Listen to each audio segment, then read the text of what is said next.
Because understanding great literature is better than trying to read and understand yet another business book. On the Leadership Lessons from the Great Books podcast, we commit to reading, dissecting, and analyzing the great books of the Western canon. You know, those books, from Jane Austen to Shakespeare, and everything else in between, that you might have fallen asleep trying to read in high school. We do this for our listeners, the owner, the entrepreneur, the manager, or the civic leader who doesn't have the time to read, dissect, analyze, and leverage insights from literature to execute leadership best practices in the confusing and chaotic postmodern world we all now inhabit. Welcome to the rescuing of Western civilization at the intersection of literature and leadership. Welcome to the Leadership Lessons from the Great Books podcast. Hello, my name is Jesan Sorrells, and this is the Leadership Lessons from the Great Books podcast, episode number 171. This is going to be kind of a long intro, so bear with me. In the study of conflict, whether between people and institutions, or between institutions themselves, there is an observation that applies to those types of conflicts from the economist Thomas Sowell, whose book, A Conflict of Visions, Ideological Origins of Political Struggles, we will be covering next season in February on this show. And this quote applies to our book today. There are no solutions, there are only trade-offs. And then there is this from that hoary old book that lies at the bottom of Western culture that we don't often talk about out loud. And I quote, "For which of you desiring to build a tower does not first sit down and count the cost, whether he has enough to complete it? Otherwise, when he has laid a foundation and is not able to finish, all who see it begin to mock him, saying, 'This man began to build and was not able to finish.' Or what king going out to encounter another king in war will not sit down first and deliberate whether he is able with 10,000 to meet him who comes against him with 20,000? And if not, while the other is yet a great way off, he sends a delegation and asks for terms of peace." Luke 14, 28 through 32, ESV. The challenge of trade-offs, the challenge of counting the cost of those trade-offs, and then being willing to explain the trade-offs to people who might disagree, or who might like to have their own costs included in the conversation, is one of the most difficult challenges endemic to the Western way of war making. None of the countries who have sprung out of the Western tradition has been, quote unquote, good at this part, going back into the history of the West. And this lack of being skillful at measuring the trade-offs inherent in waging war has reached its apotheosis in the form, as is usual, of the United States making war. We forget in our postmodern time, and I think to our peril, that we have never been fully united in the pursuit of war because we disagree fundamentally about the trade-offs in blood, treasure, time, and here's a big one, the will to commit to what the enemy won't. But when the moment of battle arrives, as it did at the Siege of Vienna in 1683, by the Ottoman Empire, and as it would in the Korengal Valley in 2007, the militaries of the West tend to commit all of their forces to an inflection point and leave the dealing with the trade-offs and the arguments for later. Today, on this episode of the podcast, we will explore what happens after the arguments about trade-offs and the counting of costs have been, for better or worse, put aside. Now, the will to commit will be enjoined, right, at the tip of the spear with Battle Company, 2nd Battalion, 503rd Infantry, 173rd Airborne Brigade Combat Team in 2007, and documented by the embedded journalist Sebastian Junger in his excellent reportage, War, which you can see on the video today. Leaders, who among you, even in business, are willing to count the cost and willing to live with the consequences of that cost? And today we will be joined by our co-host, rejoining us for episode number 161 this summer and feeling a little spicy today. We were talking a little bit before we hit record, so he's going to bring some of that spiciness to our conversation, I suspect. And in episode 161, we discussed Robert Heinlein's Stranger in a Strange Land. You should go back and listen to that episode too. My friend and a friend of the show, John Hill, aka Small Mountain. How you doing today, John? And I was getting a little spicy before we hit the record button. Um, this is an interesting book. There's a lot into this, and yeah, we're gonna dig into it, but I'm not gonna jump ahead. I'm very excited to dig into this and hear your perspective on it, and kind of talk about my thinking on it, and go from there. Absolutely, absolutely. This book was you'll hear. So by the time you hear this episode, right, the introductory episode will be out, where I talked a little bit about the background of the book, talked about the background of Sebastian Junger as an embedded journalist and reporter of Vanity Fair, and an author who had written the book The Perfect Storm before this, and that sort of was his ticket into the Korengal Valley and into being embedded with the Second Battalion and their efforts at Op Restrepo or OP Restrepo, as well as other places in the Korengal Valley. And we're going to talk a little bit about the Korengal Valley today, but I would encourage you to go back and listen to that intro episode. I would also encourage you to go back and listen to the shorts episode. I believe it's number 200, where we talk about, or where I address this idea, which is addressed in the back end of the book in the section called Love, the really complicated relationship that young men have with combat, particularly when we ask them to go do it, and then we demand that they come back and put that all down in favor of the lives that we live here, without, in my opinion, a requisite understanding. And even Junger says this in the book, an understanding of why combat works, particularly for young men. We don't really want to think about that because it's too ugly.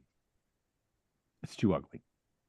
But I think and I agree with Junger, I think we have to face that ugliness if we ever really actually want to have peace on Earth. And that's really hard. It's a really hard way to get from there to here. But that's kind of starting at the end. I would encourage you to go back and listen to that shorts episode, listen to the introductory episode. Today on the show, I'm going to delve into John's insights from the book. I'm going to share my own, as usual, because it's copyrighted material. I'm not going to be reading directly from the book. I respect not only the copyright, but I respect Mr. Unger's work too much to do that.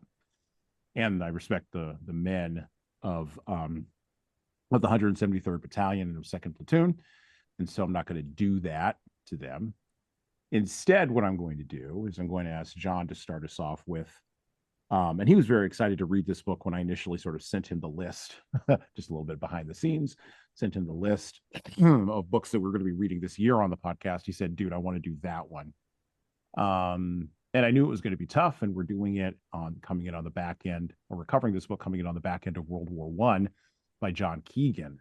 And there's a lot of parallels between the way Keegan reports on World War I and the ways in which World War I has been framed from a soldier's perspective, which Keegan does critique in his book, because he's framing it as a historian, not a combatant, and definitely not an embedded person, all the way 100 years later to what we are doing in the Korengal Valley. And the ways in which things have shifted over the course of a century is kind of amazing.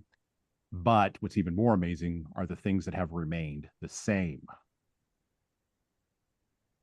So with that framing and setup, I would remind you that the book is divided into 3 parts. We're going to probably talk about each part, but the first part is fear. The second part is killing. And then the third part, as I said previously, is love. John, you went through this book. Tell us your thoughts about Sebastian Junger's book on war.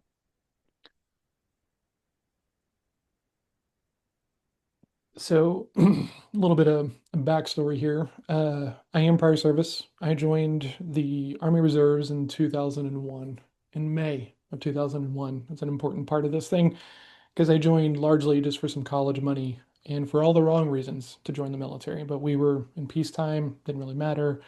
You know, the recruiters made it sound it was like it was going to be awesome, right? I was going to get really great training. I was going to be able to come back. I was going to be able to get a really cool job, and no big deal. Let's just go do this thing. Mm-hmm.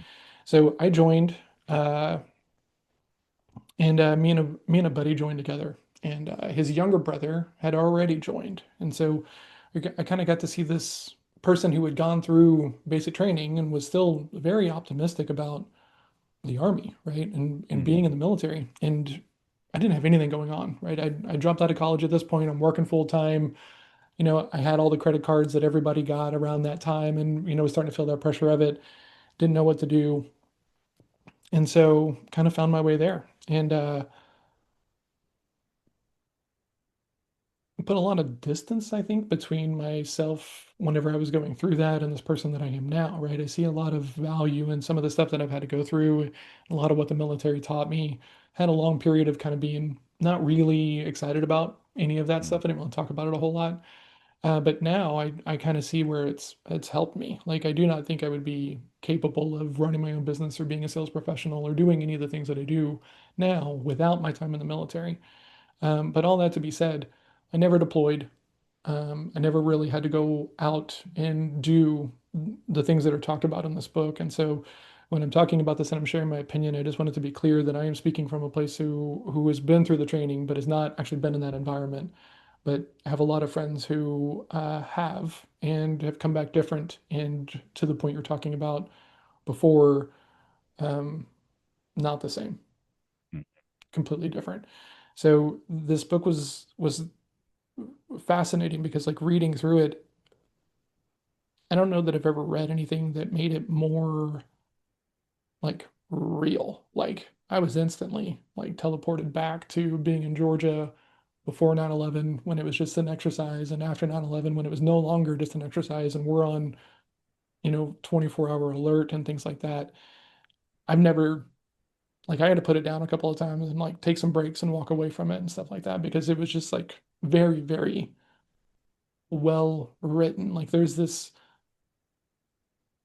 vibe that like Mm-hmm. is and you can see it in the book if you're really paying attention to it and stuff like that. And if you're not familiar with it, it just feels like bravado, but there's this weight to it that if you've been around it and you've seen the output of it and stuff like that, to where it's not just bravado, like it's it's it's this very weird version of like hope kind of thing and stuff Mm-hmm. like that. And it's mixed up and labeled oddly and put into weird conventions, and there's a lot in the book about like, the needling and the crap giving and the hazing and all of this stuff. And like I mean, it's so well written, right? Like if you've never been through it, this is probably one of the most interesting points of view on it, right?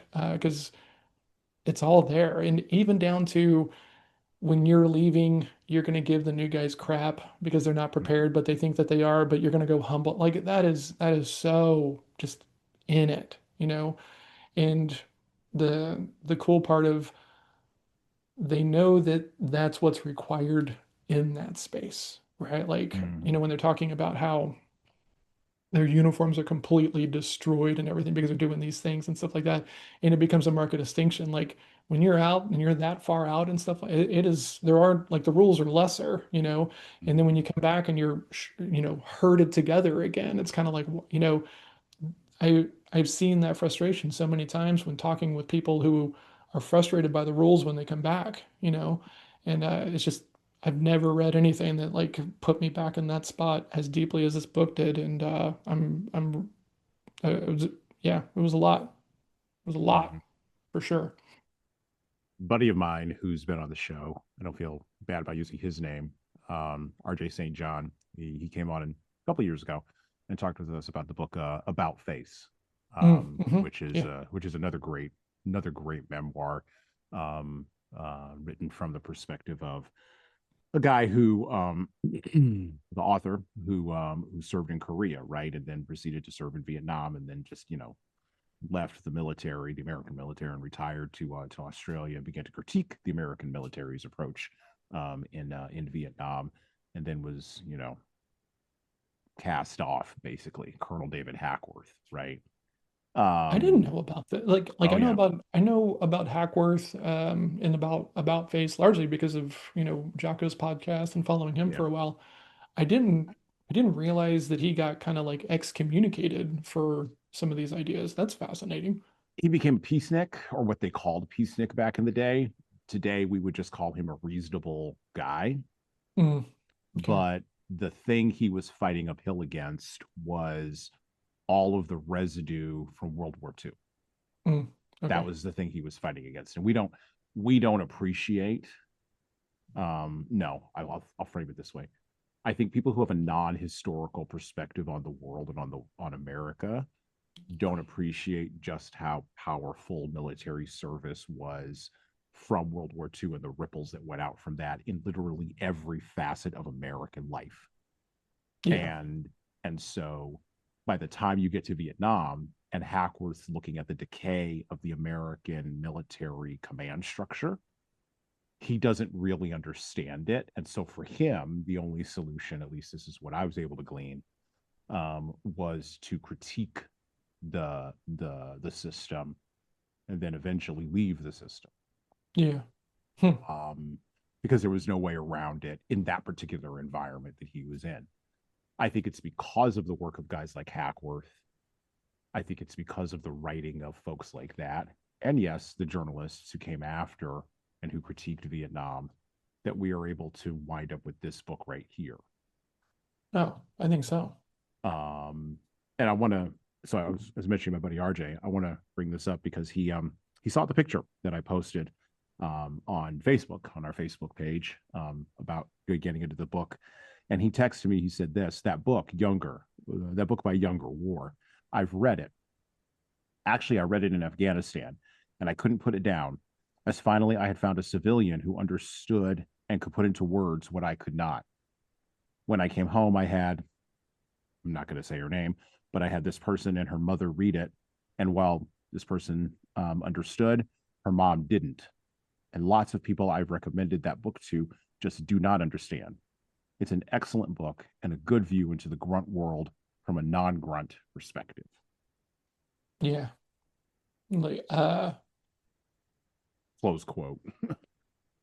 there's this status that goes along with it, right? And they talk Mm-hmm. about how they know about it, right? Yep. Like I went to Benning, which is where like the home of the infantry is, but my job was not to be an infantry person, right? So I went through like the regular standard boot camp, but it was wild because since I'm at Benning and it's the home of the infantry and that's like their big thing and they're very, we were always hearing about how we weren't there for the good stuff, the 11 Bravo and like I mean it was always just kind of being dangled like the pride of that, right? And it has to be there. It Mm-hmm. must be there, and this is a I hate when people take war propaganda into sales leadership. It really, really bothers me, but it happens all the Yep. time.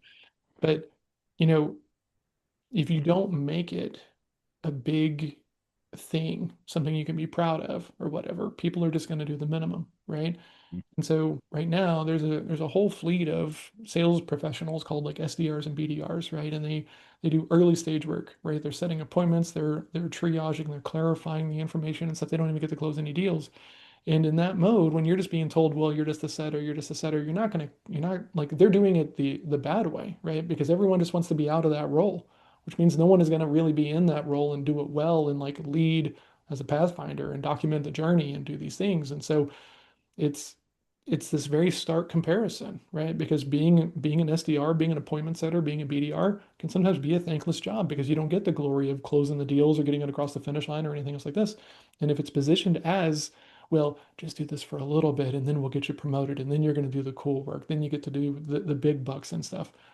It's why everyone hates that role and it's why people can't keep people in that role because they're not packaging it in a way that makes people excited to do it, right? Whereas infantry, for as much as that job sucks, most of those people are incredibly bought into the value of the effort that they do. Yeah. I One of the things that really struck me, particularly in the first part of um of the book, And it struck me all the way down to my bones. So I've known the kinds of folks that go into the military. This was a surprise for me. Uh, I did not know this, and I was delighted that they put this into the book, honestly, yeah, because people do not know about this if they no, have they not don't. served or not spent time around armed services folks. Right. And it kind of reminded me in a certain way of the folks that I see at, and this is my first mention of it, and I'll mention it more this episode. I always do once or twice or four times an episode. It reminds me of the folks that I'm going through jujitsu with right now on the jujitsu journey. Hmm. It is this ragtag collection of miscreants and criminals and people with a criminal mindset who aren't quite criminals and, and people who just want the thrill and accountants and lawyers and Hmm. doctors, like we were just talking about. And we're all united in this sort of brotherhood. And they were united in this, and they talk about this a lot in Love, united in this brotherhood. And to your point, there's hazing, there's nonsense, there's crap talking. Like every time I go to jiu-jitsu, I'm getting crap talked. It's fine. Hmm. And I'm dishing it out just as much as I'm taking it. It's fine. Because, my mom didn't raise no punk. So there you go. That's how that goes. Hmm. don't don't get confused with the flat Midwestern sounding voice. Don't get confused. Don't confuse that. um, but You sound like you're going through boot camp like right now, right? a little bit. Well, here's the thing. I would never compare what I'm doing in jiu-jitsu with boot camp. I would never compare God, them. thank God. Like, But because what it's I, like, I yeah, mean, it's not even, no, please. Number yeah. one, I'm in my mid 40s. My knees don't work that well. Let's be really real here. But the it is the closest thing a non-combatant, non-grunt can get to something that's like almost like that, and even still, you're not close, right? Mhm. Um, what fascinated me in the first part of the book in Fear was the psychology of these guys, the mentality of these young men. Yeah. Typically, when we think about soldiers, we think of a rootless, typically our time, rootless, to your point about your experience, rootless, non-college going guy who might have some violent tendencies and we don't understand that. And so we want to channel that as a society and culture into something that's beneficial. And I looked up the statistics. Less than 1% of the available male population in the United States serves. Really? Yep. I looked up the statistics. It's like 0.08%. I did not know it was that low. That's interesting. Hmm.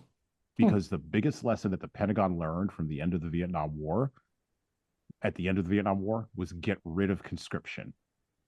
This is why anytime anybody in Congress on either side of the aisle Yeah. talks about going back to the draft, the Pentagon shuts that down immediately.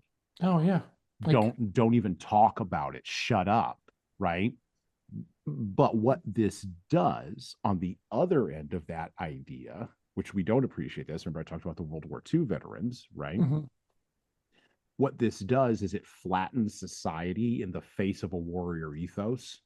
And now the society doesn't understand how to deal with that warrior when they come back. So the case in point Oh, for sure. Yeah. is O'Byrne, right, in the book, his journey, right? So, this guy Brendan O'Byrne, right? He led his men what I would consider an exemplary fashion in a horrible place. And made command decisions that a 22-year-old shouldn't have to make, but he understood what the game was and he understood how to do the thing. I even as part of me reading this book, I went out and bought Restrepo, which was the movie that was made from the photographer Tim Harrigan, or I'm not saying his Mhm. last name correctly. I don't think, but the photographer that was along with Sebastian Junger, who took photographs and video, right, of their experience, and it turned into a movie called Restrepo, and then there's another movie called Korengal, which I'm probably going to get to. And Yep. I watched that movie as part of reading this book. And normally I don't do that. Normally I don't cross over the book with the film. But this was one of those things like reading Shakespeare, where you've got to like Yeah. hear it and see it, because seeing the words on the page, to your point, doesn't quite have the same impact as it does when you actually watch the videos of it.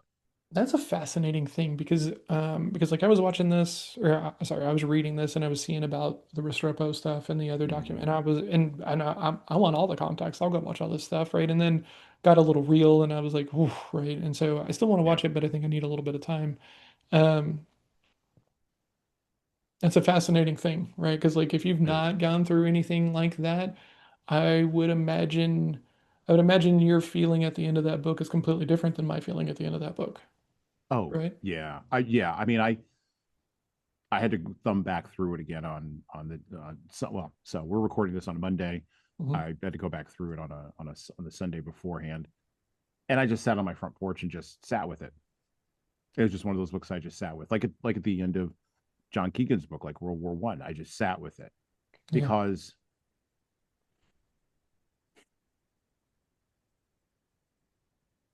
again, as a non-grunt, right, as a person who might have more orientation towards that mindset than most other folks that I know, but never actually did the thing, never actually pulled the trigger to go down the road, um, for a whole variety of reasons.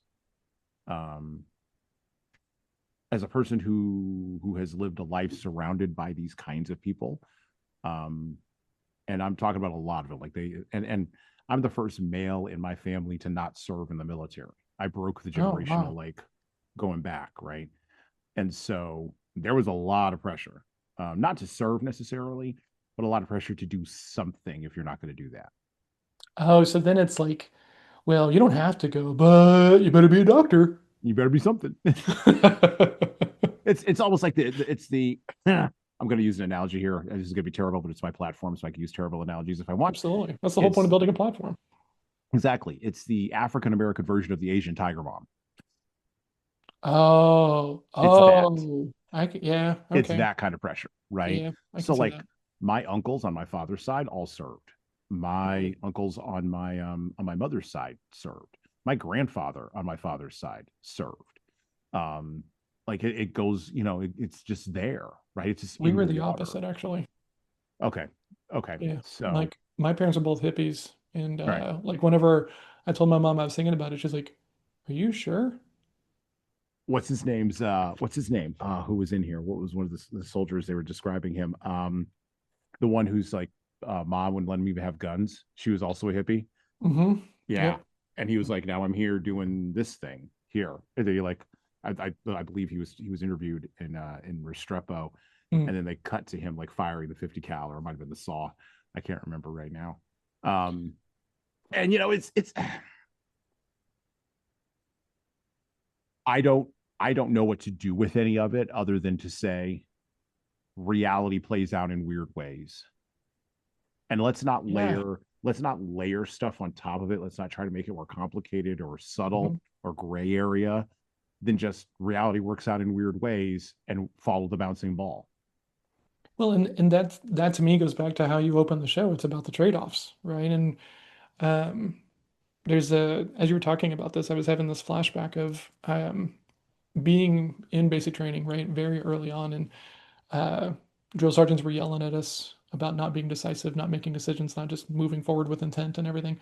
And he goes, ah, that's right. You guys are privates. Like we're not even soldiers yet. We're privates, right? And it's derogatory, and you know it, right? So Mm-hmm. going through this whole thing, and he goes, oh, that's right, that's right. You guys haven't been to school yet. You guys are, too dumb to make decisions. And I was like, I'm sorry, what?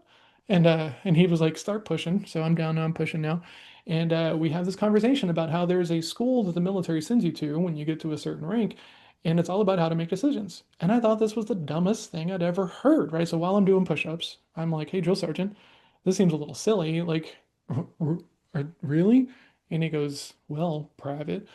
Uh, Here, if you make the wrong decision, people die. And here, sometimes even if you make the right decision, people will die. And there's a lot of times where time does not actually show you which solution has less risk and less death. And you have to be able to make command decisions in the heat of that moment. And like I couldn't even do push-ups anymore. I'm hearing this and the weight with which he's talking about it is just like coming through, right? Because I'm 20 years old and I'm one of the older guys in the thing. Everyone else is like 18 or doing split ops. They're like on summer break between, junior and senior year of high school and everything. And I'm like one of the older guard at 20 years old. And this idea that like, it was kind of like, okay, what have I really gotten myself into? But it was still fine because we're not at war. It's okay. We're not at war. It's okay. This is just the reserves, right? And, talk about the hazing and like the kind of hierarchical nature of it. There were airborne guys on our base, right? And the hero worship, right? The red beret and all these things, right? And being a reservist, going through like Benny, oh my God, man, like just hazed and only thing worse than being reservist is being a national guard or a nasty girl like there's no way to show up and not take it in some way shape or form, which is just Yeah. kind of like an interesting aspect to it. But that idea of everything has a trade-off, right? And this is one of my very unpopular conversations that I got to have with people now, including my wife sometimes, and she does not like this, that choices, everything is a choice, right? And everything has trade-offs. As a founder, if you're not doing your stuff, that's a choice. If you're choosing to procrastinate, if you're choosing to not figure it out, if you're choosing to go buy tech as opposed to understanding how this stuff works because you think the tech is going to save you, you're making choices and there's going to be output of those choices. Not only that, something else that Sebastian makes an excellent point about in War, in the back of the book, the back end of Love, he talks about how yes, there are trade-offs, and at no the tension when you're in, as they used to say back in the day, pardon my French, but they used to say back in the day, in the shit, when you're in it versus when you're back home and the dial is turned down. Yep. Everything that is out there, this was the best explanation I ever saw for the psychology of this, or I've ever read for the psychology of this. Everything out there can kill you. Everything is consequential, whether you tie your shoes or don't tie your shoes, whether you wash or don't wash, whether you are carrying the appropriate amount of water or not. Like he told the story of a guy who peed off the side of I believe it was off the side of the bunk, and the pee was like everybody could smell the pee. And the commanding officer went back to that guy and said, listen, you're not drinking enough water. It's 110 degrees out here. We're sweating ammonia. Drink water. Why would he be yelling at you about drinking water? Well, because if you die on patrol or if you pass out or heat stroke on patrol, now we have to carry your behind up the mountain and back down the mountain to make sure you don't get shot by the enemy. Drink water. Every decision has monumental consequences.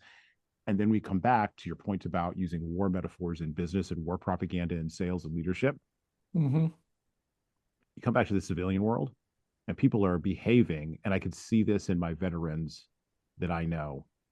I could see their frustration with civilians. This is the best way I had it articulated. Civilians behave as if no decisions are consequential. 100%.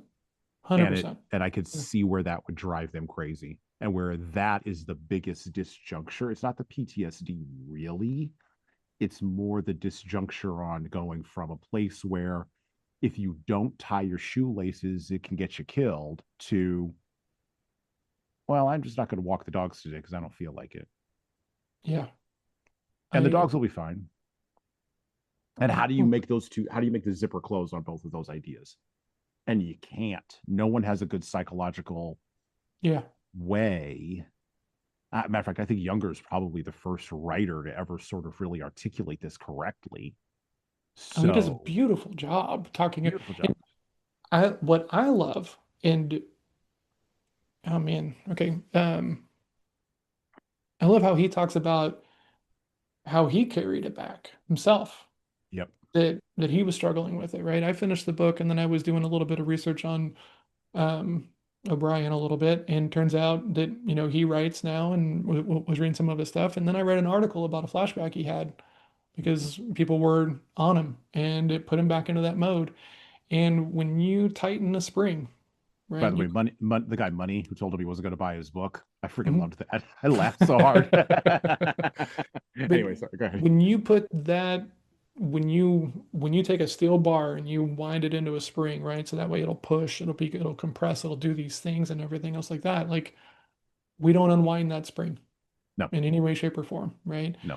And a friend of mine is serving a double life sentence because that spring was not unwound, and it just led to a truly unfortunate incident, and he was trying to get help, but the line was super long, and so made some decisions, and he will never be out because of that. And it didn't have to be that way, but there was no offloading of that tension in a meaningful way.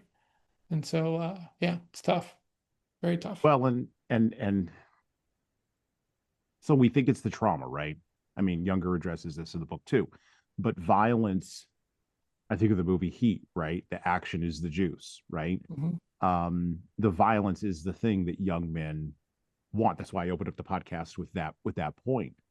We as a postmodern culture where we have attempted in very meaningful ways to erase violence at multiple levels, or at least put it on the back burner enough to where we see it as an aberration, Mhm. not merely human nature anymore. This is why everyone's shocked with murder statistics. This is why everybody's shocked. Every time there's a murder statistic, everyone is surprised and blown away. Everybody's shocked when we see now, unfortunately, murders or assassinations happen and then are publicized on social media.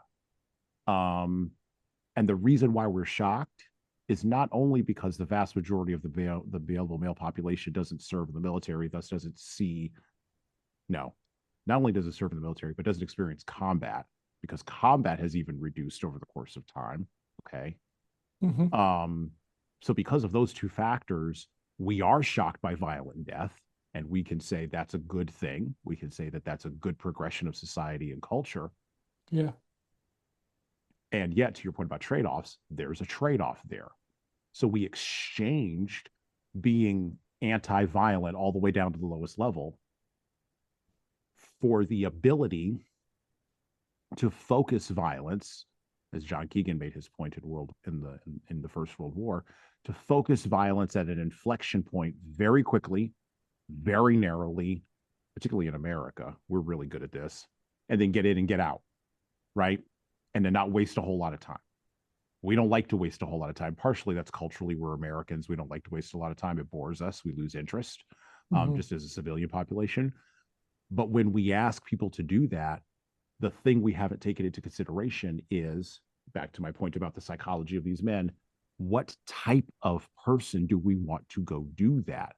Because Mhm. what's coming up in the next 20 years, and you and I have talked about the next 20 years on the show before, what's coming up in the next 20 years is, I would say, probably 50%, maybe even 60 to 70% mechanized warfare between drones and Mhm. cyber, AI, and God only knows what else that will come out of human beings' fertile imaginations. Um, we are going to reduce the number of human bodies you need at an inflection point to an insanely low number in the history of warfare. Now, that will happen not only in America, but also in Europe and places that are technologically advanced, in China, places that are technologically advanced. But the knock on effect will be to places that are not technologically advanced, because they always ape us and try to copy what we do in order to fight their own wars. And so over the Mhm. next 20 years, I suspect that casualties in warfare, they won't go to zero, but they're going to be very low. And yet, we still won't ask the question, to your point about the metaphor about the steel bar. Mhm. We know what it takes to tighten that steel bar up, Yeah. but I think we will still lack curiosity, which is a shame to me, about what it takes to unbend that bar. Yeah. But we're still going to bend bars, because Yeah. wars are still going to happen, And and man, combat is still going to happen. And yeah. that's, I don't know, and I don't know, maybe that's a thing, but maybe like 500 years from now, long after you and I are dead and this podcast is gone from the internet, maybe 500 years from now, we'll get there. Maybe we will get to world peace, but it's going to take a while. I I don't. don't know. It's I one don't of those know. things to where uh, I put a lot of work over the past handful of years in being more optimistic and being more of a positive person, because I am by nature kind of cynical, kind of skeptical, especially after some of the stuff that I've been through and what I've seen. And I work in sales, right? So um, I don't.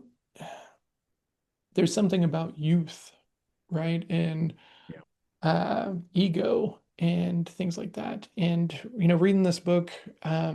is really fascinating because whenever I was going through my time in the military, I was kind of and I had the same thing in sales, right?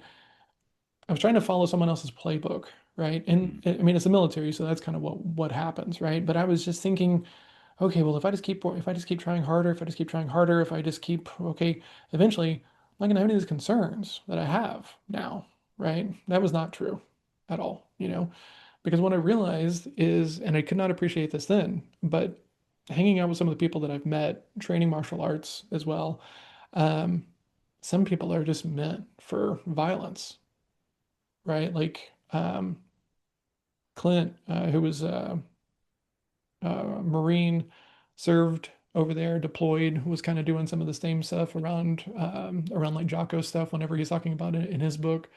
But he was Special Forces Marines, and never on my most angry day do I have the capacity for violence that he has,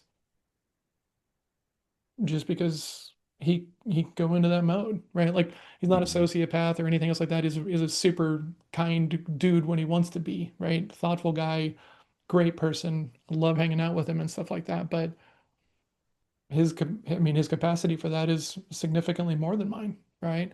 And so Right. going through that, and you're bumping up against those people who are built for that stuff, and Sweetheart John was not, especially during that time, right? I hadn't learned how to be myself. I was, very unconfident and hadn't gone through anything yet. So it was kind of this, well, that's who I'm supposed to be. That's who I'm supposed to be. And then whenever I wasn't, it was just like a failure on my part. And Mm-hmm. then whenever I get into sales and I'm experiencing kind of the same thing, it's like frustrating, but I'm a little bit older. And then thankfully I found coaching that was able to Mm-hmm. walk me out of that jaded hole that I was about to walk down of trying to turn myself into something I didn't need to be to do the job, you know. Mm-hmm. So it's there, but hearing O'Brien just talk about how he approaches the world, I'm Mm-hmm. like, yeah, Yeah. I've met people like you. And Yeah. while I've trained and I've done a lot of training and I think I can handle myself and everything else like this, I, uh there's never excitement about that prospect. There's never any kind of glee. There's never like it's just like this is the last line, right? This is what it takes for me Mm-hmm. to go home. Some people, that's their first response. I'm just not that guy, right? And Right. so for as long as there's going to be those people, and I think there's always going to be those people around youth and around big ego, uh, I think it's always going to get in the way. Well, and he talks also about in the book reaction times, particularly between men and women. Mm-hmm. He talks about the research around, particularly the psychology coming out of World War II, about what basically creates a bond or a team among disparate elements of people. Mm-hmm. He also talks about, or Younger writes about in this book, the nature of, and this is sort of a Minority Report idea that I want to go down the road a little bit with you here. The nature of the enemy and the Mm-hmm. nature of the Taliban. And because he's unable to be embedded with them, he doesn't get a full view, but he tries to be fair, at least as much as he possibly can. Mm-hmm. And, the reality of fighting wars in places that are, and I love this line when he was describing the Korangal Valley. I have it in my script here. Too remote to conquer, too poor to intimidate, and too autonomous to buy off. Kind of put me in mind of what my buddy, one of my buddies I brought invited on the show. He comes on and talks about the Declaration of Independence and the Constitution every year, Rollo Nixon. He and I were kind of going back and forth a little bit about sort of how people think around freedom, right? And one of the points he made, because we kind of, I don't know how we got on Afghanistan in the conversation, but he made the point about the country of Afghanistan. He said, he described it as the global version of Appalachia in the United States, right? A place where the internal cousin fighting has been going on for since time out of mind. I mean, the Chinese wouldn't go into that place. The Indians don't mess with them. The Mm-hmm. Russians and the British both had problems. And the Americans, for all of our 20 years of going in and meddling, ignominiously left in 2021. And I'm not going to discuss that at all. I don't want to get on that. That kind of irritates me. I'm not going to get on any of that. for a whole variety of reasons. But we It spent 20. irritates you is a fascinating label, though. It does. It irritates me because Was all for naught. I am not happy with what we did as a great power. Even if we don't want to be a great power, we're still perceived by others as a great power. Even if internally we reject that, and internally we do, we don't like that language. That's why I wrote in my script here. We're Well, we're not supposed to. I think there's a contingent of people who. Okay, sure. There's a political contingent of people that like the Lindsey Graham types. Sure, there's a political contingency of people, the Victoria Newlands, in both administrations, by the way, it doesn't really matter For sure, who absolutely. who are there, right? I think this is a uniparty idea. I'm not talking about those people. I'm talking about people like you and I. People like you and I aren't interested in being part of an empire. And the reason why we're not interested in being part of an empire are many and multifaceted. And that's part of what I was saying in the intro about the arguments over trade-offs. That's where we have arguments over trade-offs is, okay, we're going to give up our blood, our treasure, our time, our young men to this in exchange for what exactly? Yeah. What exactly are we getting in exchange? And it's the politicians' fault, not the generals and not the civilians. It's the politicians' fault for not sufficiently explaining that to us and updating us every single step of the way. And by the way, I don't mean updating us in a Senate subcommittee that no one sees on C-SPAN. Yeah. I'm Agreed. talking about updating us in political campaigns and past the propaganda and the rhetoric. I'm talking about updating us through, like, say what you want about Ted Cruz. He's got a podcast. Use a podcast. Like, freaking go and do it. Open the door, right? But don't tell me that we're going to do the blood and the treasure exchange. And then because we are impatient, you're going to do a pullout or withdrawal in a manner not befitting of the image or the avatar you have put forth. Because other people in the global neighborhood are watching. It's not like we're doing this behind the scenes or underwater or in the dark. Other people are watching and they're taking our measure. They really are. They're taking our measure. Just like in if I'm I'll use a case in point. If I'm behaving badly at the American Airlines ticket counter in front of my kids because my tickets to where I'm supposed to go or my luggage to where I'm supposed to go, if I'm behaving badly, who sees that and learns from that? My kids. I have a responsibility to those people greater than can possibly be fathomed, just as everybody else does who has kids, to make sure that I'm role modeling the correct behavior. Great powers also have the same responsibility, but we don't act like it and we don't want it. We just want to come in and do our stuff and then leave. Okay. I'm with you. And that's where my objection comes in. And then there's a bunch of things that spiral out from all of that. And so again, it's too complicated for me to get into here. Yeah, I can't wait until we're not recording because I can't wait to get on the backside of this conversation. I'm very fascinated, but we'll put it down for now. I've spent a lot of time thinking about this. This is not just something that I came to yesterday. I've spent a lot of time thinking about this. Very intentional, which is why I want to talk to you about it. Oh yeah. And then you see the thing as it actually went down and I'm just like, no, that's not. Other people are looking. So, as I was saying, he goes, I want to talk about the Afghanis. I want to talk about them because the enemy gets a vote, right? Okay. This is an idea from, yes, Jocko, but from other places, right? The enemy gets a vote. The Taliban recruited forces out of Pakistan. And the reason why the Americans were in the Korangal Valley, a place the Soviets didn't even go into, like they got to the mouth of the valley and they were like, no, we're not going in there. The British didn't even look at it. Even people in Afghanistan were wondering why the Americans were going in that valley. Something like when the global version of Appalachia says don't go in there with those people, you should probably listen to them. And of course, we're Americans and we're arrogant and we know better and we are beyond history. We've canceled history. Haven't you heard? And so we're going to go into the Corrigan Valley. And to our credit, arrogance and a lack of historical knowledge will take you far. They'll take you right to OP Restrepo. That's where they'll take you. They'll take you to Firebase Phoenix, right? And we did successfully, we cannot take this away from us. We did successfully set up military bases and operations inside of that disrupted other operations that were happening further down the valley. So from a strategic perspective, the strategy was correct. The tactics left something to be desired. But when you get past the politics and the patriotism and the religion, which Unger makes an excellent point of this, you begin to realize that the 14-year-olds that are shooting at you with AK-47s are shooting at you because you're there in their backyard. And the guys realize this, by the way. They weren't ignorant to this. They were not. Yeah. And so it's a weird combination of, I'm saying that all of that to make my much larger point here.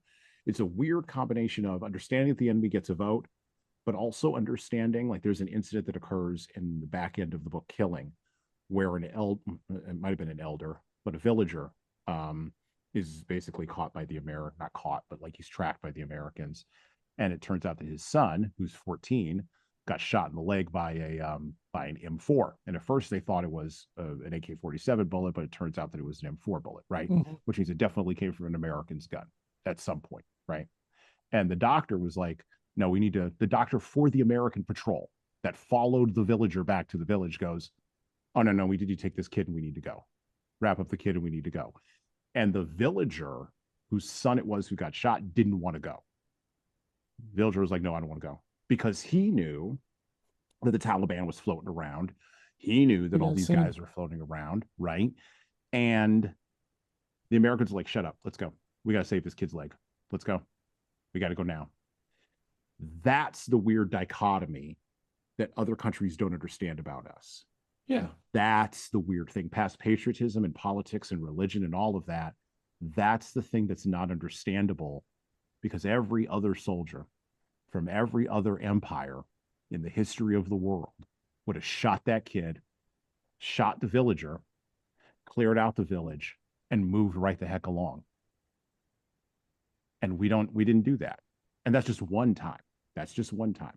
And so, by the way, the American patrol knew that they were patching up this kid who was probably going to go pick up an AK-47 from behind a rock somewhere and start shooting at them 10 minutes from now. These are some of the lessons we learned, by the way, in Vietnam. These are some of the hard lessons we learned in Vietnam, I think. Yeah. Like, that part was... I piled in tough. A lot there on you. Yeah. I mean, all of that stuff,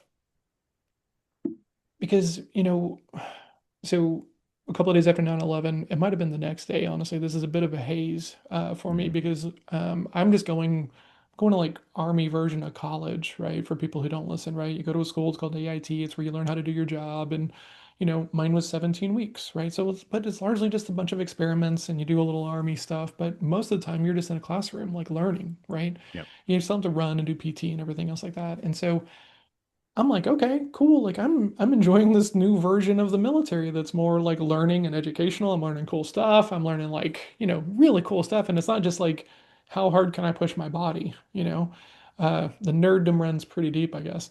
And so I remember being it's called the day room, and the day room is like the common area, right? And there was big screen TV, and we're in there, we're watching, Fox News or something at the time. And everyone was like, yeah, let's just go turn it into a parking lot.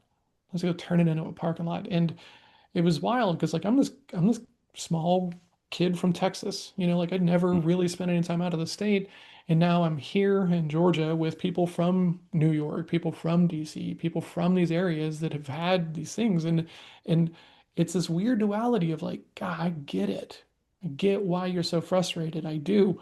But like that's the road we can't go down. That makes us no better than them, right? Like that's what they did.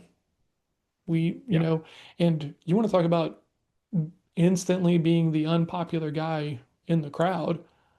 I decided to say something about this, and man, the rest of the 17 weeks is pretty brutal, right? After that, because now I'm not bought it. Now I'm the problem Mhm. child and stuff like that. So the that mob mentality, right, is also, I think, easier at youth, right? And so kind of going back to that idea of there's a reason why we send young people to go do these things and stuff like that, because they're easy to control, it's easy to manipulate, and also they've not seen a whole lot of the world some of these people do. And because it's not forced, right? Everyone who doesn't want to go now doesn't have to go. So there's no, everyone is there, right? For whatever reasons that they're there.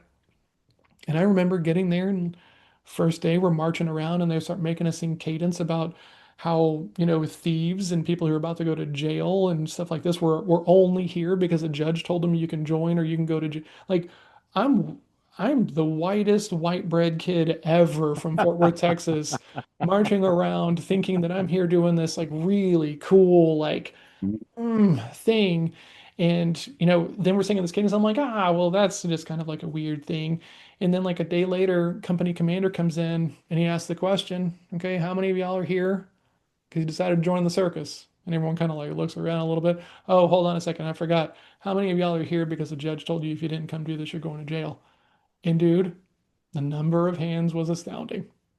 Like just in my company, right? Company of 30 guys, the number of hands was baffling to me, who was here for what I thought were good, genuine reasons. Let me ask you a question, because Younger was one of the points he makes in the book is, he carried a 60-pound rucksack Hmm. and he carried his own water. And Hmm. eventually, him and Tim, the cameraman, eventually carried ammunition. Hmm. And there's a whole sequence in the book in the front end of Love about journalists and weapons and war and Yeah, ethical considerations and all of this, which I find to be interesting because a lot of journalists served in World War II. But okay, maybe that's far enough away that we don't think about like the nature of that anymore. I think you hit Um, it nail on the head that Vietnam changed everything, right? And the yeah, the overarching assumed nobility of military service was just forever tarnished. Like right. like there is no going back. So I think now the Well, distinction's got to be bigger, right? Because I think Unger hits it spot on. If it came back and he was known to have like picked up a weapon or done something like this, he would have no credibility in the circles that he wants status in. right, right, and we keep circling back, and I want to circle back to this idea of status too, Sure. because I think this is hugely important. Um, but one of the points he makes, to your point about looking back on this now 20 years plus, right, Mhm. looking back on these experiences through the lens or through the window maybe of this book, Younger makes the point that he was in his 40s. He was 20 years older than all these boys, and he knew, you know, that him not keeping up would be consequential and would maybe potentially set these young men, I shouldn't say boys, young men up for death in a way that Hmm. was unnecessary when there were so many other ways of death that were coming that they had signed up for, right? Yeah. And so, The part of one the of the uniform thing yeah, was exactly. real. Was very, Yeah, very real, right? exactly. And then he And sort of like let go of his pride and was like, well, not pride, but more like I would say it was journalistic ego, but I think yeah. that might be too simplistic. Um, I think he just got real with the situation with himself. Well, I think in some of those situations, it's easy to think that, like, well, because you're just a bystander, it's not really going to be that big of a thing, right? Right. And, there's some stigma around this, right? Because, we've all seen examples of the embedded reporter or the reporter who's like following the beat and they're all way off to the side and nothing really gets dirty and you're fighting to be taken. Like, I mean, it's a very pretty well-known trope, right? As far as like culture and movies and stuff like this. So the I mean, there is a little bit of ego, but I also think it's around the idea of like he's very aware that he can die, and more than Mm-hmm. that, the trade-off of what happens whenever he decides that he can't do this because of his role or his part, like you're creating risk. You're adding to Right. risk. You're making the trade-offs potentially bigger, right? And I thought that that was a very cool component of him kind of like talking about it and kind of getting to it, and then he goes and asks for it, right? Which you know, yeah, probably should. Well, and I wonder how his perspective has changed on the book now that he's 20 years past the writing of it almost, Yeah. and in a different stage of life. Because a man at 20 is not this. It's just not. It's just you're not the same man as you at 40. and Yeah, you're going to be a totally different man at 60. And if God blesses 100%. you or whoever to live, God or genetics blesses you to live that long, you'll be a totally different man at 80. Okay. Hmm. And so looking back on your experience, this is a question that I wanted to ask you 20 years out now. Could John of 20 years with your brain now, going back to that situation, which I know, but going back to that situation, with that, what would your reaction be to that drill sergeant, right? Or to that 17 weeks of, like, what would you say to John on that 17 weeks? Because now you have the benefit of you've Yeah. lived that next 20 years. You know how the game ends, right? Hmm. He doesn't. He has no clue. Yeah, he has no idea. Um, it's funny because I get to do this a little bit occasionally now, right? Because it has been so long and I've networked a lot and I put myself out there and I talk about the fact that I served and everything. I'll have parents, like people that I've trained with, people that I've worked with, sold with, networked with and stuff, and they're like, "Hey, will you come talk to my kid?" And it's always an enlightening moment, Mm, right? Because the first handful of times that I did that, or people would ask, and I'm like, you don't want me talking to them, and they're and because I'm making a bunch of assumptions, right? And now it's okay. What are you hoping I'm going to talk about mm, with them? And this is always a very fascinating thing because people will, no, I want you to talk him out of it, or I want you to talk him into it. It's like, that's not my job, and it's not really your job, right? So you should know that if you want me to talk to whoever in your life is thinking about this thing, I'm going to talk about the only good reason to go. And it's mhm, for you have a burning desire to go serve your country. That's the only good reason. Everything else is going to be uh infuriatingly fragile later on, right? College money, the muscles, the uniform, flying above your station after the war, all these other things and stuff. These are all these are all remarkably hollow in the moment when you're being asked to go take a hill, to go live in a valley that no one else wants to live in and no one even cares about, you know. Um, so,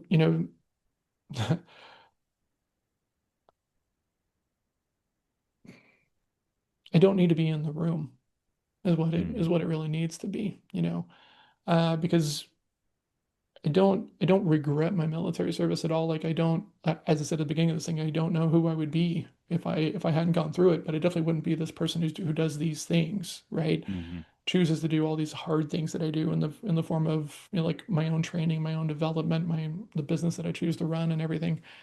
So I respect a lot of it, and so I'll do the thing occasionally, right? If you went back, would you tell yourself to go do it again?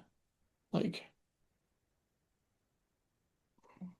I uh I would have had to have given myself another lane to explore, and I can't think of another one that gets me to the same point of distinction, yeah, right? The yeah, same path of certainty, right? Because at this stage, I'm a pacifist. You and I have talked about mhm, martial arts training, and if someone has been listening to all these episodes that I've guested on, I've got 16 years of martial arts training, and I don't ever want to be in a fight with anybody on the street.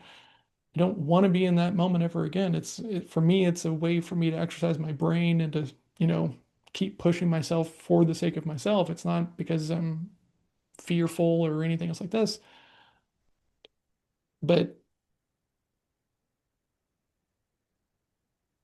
I don't want to do it, but I know that I'm capable mhm, if the situation comes up. And I can't think of another path that I could have walked down to where I would have that same comfort in my normal daily actions in my Now, let's also call into a couple of things that are also kind of important to talk about. I'm a tall white guy, right? A lot of people aren't really messing with me, right? In the grand scheme of things. If I was 5'9", I probably would have had to put a lot of these ideas to the test a lot more rigorously than I've had to. So like I do get, some grace here around this stuff, but like, there's also how you carry yourself, right? I don't carry mhm, myself like that, right? There for a while, I tried for a little bit, and then I would be uncomfortable whenever people would like kind of, and then finally I was like, oh, I should just not be that person anymore, not mhm, wear it, not paint it on myself the way that it was weird. I kind of felt like I was supposed to, mhm, right? And talk about that winding of the spring, right? for anyone who's listening to this, one of the things that I talk about with people is that the sales is a beautiful job for people that are coming out of the military, right? Because what happens, the way that I talk about it with people, is you're in sixth gear all the time, and then you come home and everyone's in second, right? Hmm. And you're used to being in sixth, right? And sales is a really, really, really beautiful role and transition period for service people that are coming out of this thing, because you're allowed to be performance driven in a really, really big way, right? One of the hardest things about coming out of the military is like, you're supposed to be awesome. You're supposed to be pushing. You're supposed to be looking for performance.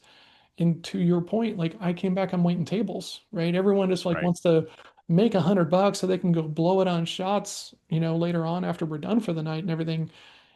And it was just like this weird like flywheel, like I couldn't like Hmm. grab at anything. So sales is a beautiful job because how hard you want to work has a direct impact on how much you want to make, and that's a beautiful thing here. They want that.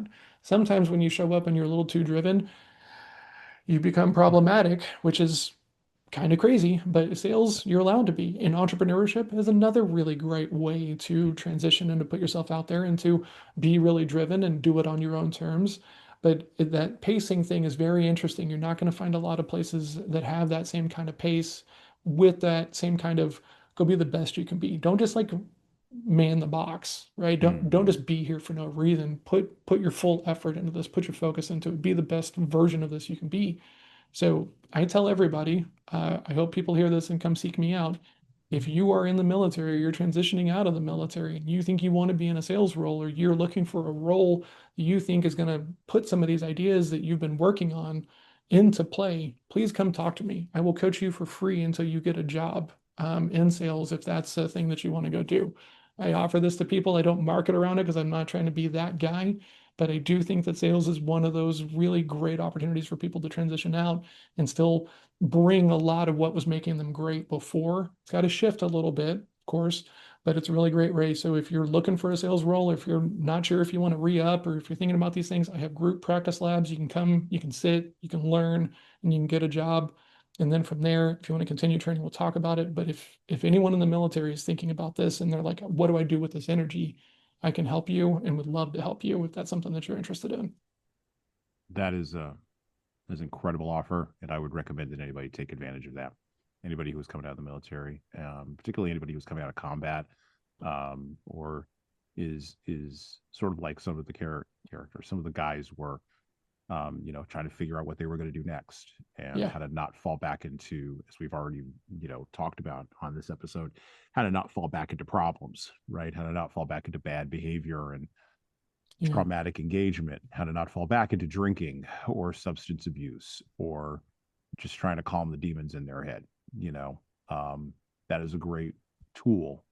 And you know what? Whether you're good at it or not, you will gain something at the end. Um, 100%. Like, there's no yeah. downside to this offer at all. So please take advantage of this if you're listening. Well, Absolutely. and if you're on a similar path of me and my excellent friend Jesan here, you probably see that there is a lot of overlap between good leadership and selling with intention because they're exactly the same thing, Yep. right? And um, going back to the hazing for just a second, where they talk about jumping in the new guys, right? Yeah. And it's there's this weird thing of like it kind of ruins you for leadership outside of the military, right? Because it's Hmm. like I know you've been here. I know you can do everything I can do, and I know you're better at it, or else you wouldn't be here, right? And then you come out to the civilian sector and you see people that are in management roles and they can't tell you anything other than like, we'll just do more. Well, if your only response is more, you're not qualified to be on the spot, right? But No. it's hard to realize that and being a young person Hmm.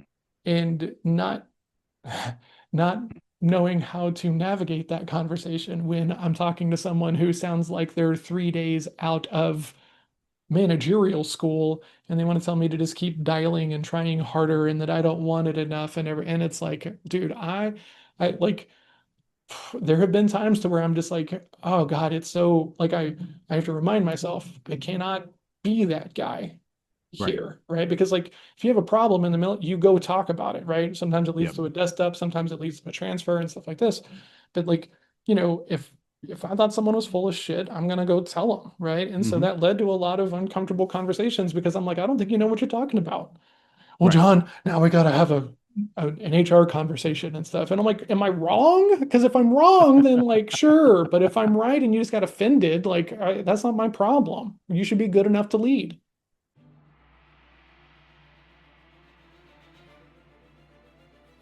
Hello.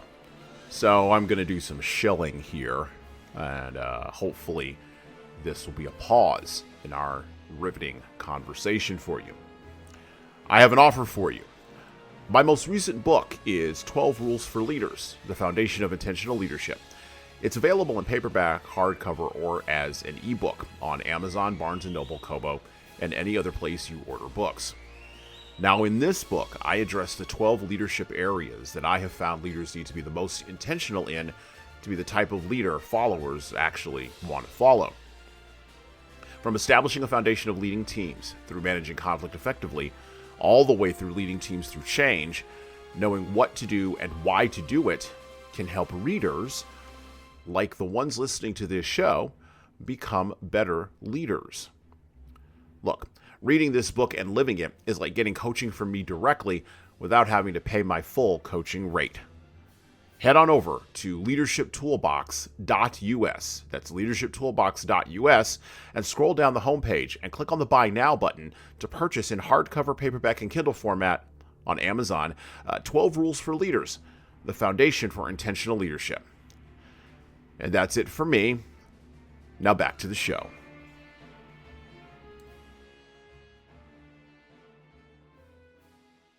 It's interesting that you brought this up, being good enough to lead, and if I'm wrong, being offended, because this is a good segue into something else that I wanted to talk about, another theme from the book, which Sure. also struck me. So I'll tell a story here to kind of unite the two ideas. So um, I heard a probably anecdotal tale about the American troops who were deployed in Bosnia in the mid 90s during their civil war Hmm. between the Serbs and the Croats. And the Serbs and the Croats and the Bosnians, all who visually look the same, but divide up among Muslims and Christians. And it was a religious war in the middle of Europe, which hadn't happened in like 100 years up to that point. Hmm. Um, well, the American troops went in under NATO, right? And so the American troops all had, the NATO blue pith helmets on, right? But what what befuddled the Serbs and the Croats and the Bosnians alike was that they would roll up on a squad, or they'd roll up on a patrol of Americans, or a patrol or a squad of Americans would roll up on them. And there'd be an Asian, there'd be a Mexican, there'd be Yeah, a the black diversity of it. guy, and there'd be a white guy, and they weren't all shooting each other. They weren't all having problems. Now, this is Yeah. an anecdotal story, right? And you run across this idea in War by Hmm. Sebastian Junger, where particularly Jones and Bobby, Hmm. like I've had that kind of relationship with, quite frankly, a white guy. I have had that kind of relationship. Um, But not a but the lot. yeah, exactly. So you had to hold on to them when you got them. You don't let Yeah. that sucker go easily. Um, Yeah. but um, but one of the defining characteristics of America is that, and we do not appreciate it very much until we go other places where it is not the defining Oh characteristic. God. Yeah. The defining characteristic of America is our, for lack of a better term, multiculturalism, Hmm. and our ability to break down along visual lines and to divide up society among visual lines, good, bad, ugly, and indifferent, and then to, of course, beat the snot out of each other verbally, sometimes metaphorically, sometimes psychologically, and then all the way at the end, sometimes even physically, Hmm. over those differences. And yet, when we go someplace and the Taliban sees us show up, or the Bosnians and the Serbs see us show up, or the Vietnamese see us show up, or the Koreans, or even the Germans. Even the Germans back in World War II thought we would all fall apart because, to Hitler's term, we were a mongrel people. That's how he described the Americans even back then. Hmm. And as Americans, we see that, and I see this in the saw this in the book, is early descriptions of the folks in combat, the guys in the squad, the guys on patrol. When and I told my wife this because I was having to be reading the book a little bit while I was on our anniversary trip. I was reading it, and I just started laughing because we're literally Americans everywhere where we show up. And the most American thing is to be, quite frankly, a Benetton ad. Not to put too fine a point on it. Benetton? What is that? Yeah, you know the brand with like all the multicultural people in it all the time. America's a walking Benetton ad, and then we're just going to shoot you and go home. And every single one of those people in that ad that is the American army that's showing up Hmm. have the capability, particularly in war. This is most, I mean, this was it. Like Yeah. every single one of those guys could jump on a saw. Every single one of those guys could jump on a 50 cal. Every single one of those guys was going to have each other's back.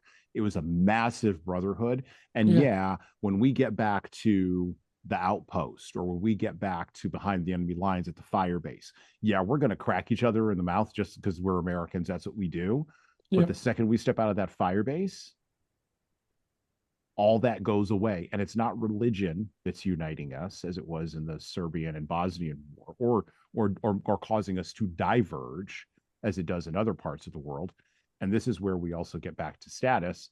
Class is also not the thing separating us. I mean, one of the major problems in World War One was the class differences between the generals and the combat troops, and then the class Hmm. differences between the folks who were the commanders and the generals. Because World War One was, for better or worse, a very European war where the entire European aristocracy kind of fell apart in order to make space for the modern world. And that was why, 10 million people died, 10 million troops died in that war. And it took a lot of death to break that aristocracy and to break that aristocratic thinking that we look at as foreign and we don't understand. I mean, we think of it in Yeah. terms of like, you know, the princes, Entitlement. yeah, entitlement, or Prince, Divine will. Prince Harry and Meghan. I think of Prince Harry and Meghan Markle. I go way, way low rent on that, right? And I'm like, who are you people? Why do I care about you? You produce nothing. Go Hmm. away from me. I don't know what you do. And yet, in other parts of the world that are still running parliamentary systems with an aristocratic kings and princes and kind of overlay on top of that, that stuff means a lot. And we don't understand what any of that means. And so the things that mean something to us mean very little to Yeah. people in other parts of the world. Like one of the notorious things about Islam is Islam accepts everybody regardless of how they look. They don't care because it's about the They do Islam. not. Yep. It's about, can you conform to what the book says? And if you can, well, great. You could be from the Philippines, you could be from Bangladesh, you could be from India, you could be from Saudi Arabia, whatever. And when jihad gets declared, as was declared in Afghanistan, we're going to funnel troops through, and they're going to be multicultural for sure, but they're all going to pray 5 times a day, and they're all going to be engaged in jihad. Hmm. And this is something I think we struggle because, and you and I have talked about this on the show, we're struggling. I think we've struggled for the last 20 years to figure out what unites us as a country anymore, because patriotism doesn't unite us, and love of country doesn't unite us, and religion doesn't unite us. Even economic situations and circumstances don't unite us. So what binds us together? What is the thing? And the book gives an interesting example of what may bind us together, which is brotherhood. That's really interesting. But Hmm. I don't know that you could scale that up as a substitute across a multifaceted culture on a third of a continent Oof, like us, like man. what we got here. Okay. Uh, this is a fascinating take to hear from you a little bit because it really kind of shows to me where some of my thinking like comes from, right? Because the thing you're calling brotherhood, I just call community, right? Yep. And you hit it on the head earlier about talking about training jujitsu and man, that was my kung fu community. Like my kung fu sifu is a ex special operations guy, right? And Mm-hmm. so when I come home from the military and I'm looking for something, right? Yeah. I'm like I always wanted to be a Ninja Turtle. It was always this thing, and my parents were like, "No, you'll shoot your eye out." But Yeah. Yeah. we don't have insurance because we're hippies, so like, don't do anything too dangerous is really what it was, right? And so I, I went and I looked at some martial arts before the military, and that brush persona of this Mhm. of the sensei always kind of ran me off. Like, God, like we got to be this, But after the military, and realizing like, hey, there's just a lot of people who are just like that by nature, or by nature. I was like, oh, okay, cool. Maybe these are the people I want to be learning how to do violence from, okay. So I come home and I'm in this weird state of like looking for that space to Mhm. really be driven and to do what I want to do and be performance driven and but still not for just the sake of it, but for something cool, something interesting, something meaningful. And I went to all these schools, man. I went to an Aikido school. I went to Travis Luter's school way back in the day whenever it was like an HEB area, right? Like Wow. Okay. way back, like 2002, I go into Travis Luter's school and I was like, I don't really want to do jujitsu, right? And Mhm. because I'm like, I'm 6'4", that's a long way to fall. I don't want to have to go down to the ground every time I fight. And like I'm going around, I'm looking for it. And then in a casual conversation, someone was like, have you called the Kung Fu guy? I'm like, there's no Kung Fu in Fort Worth.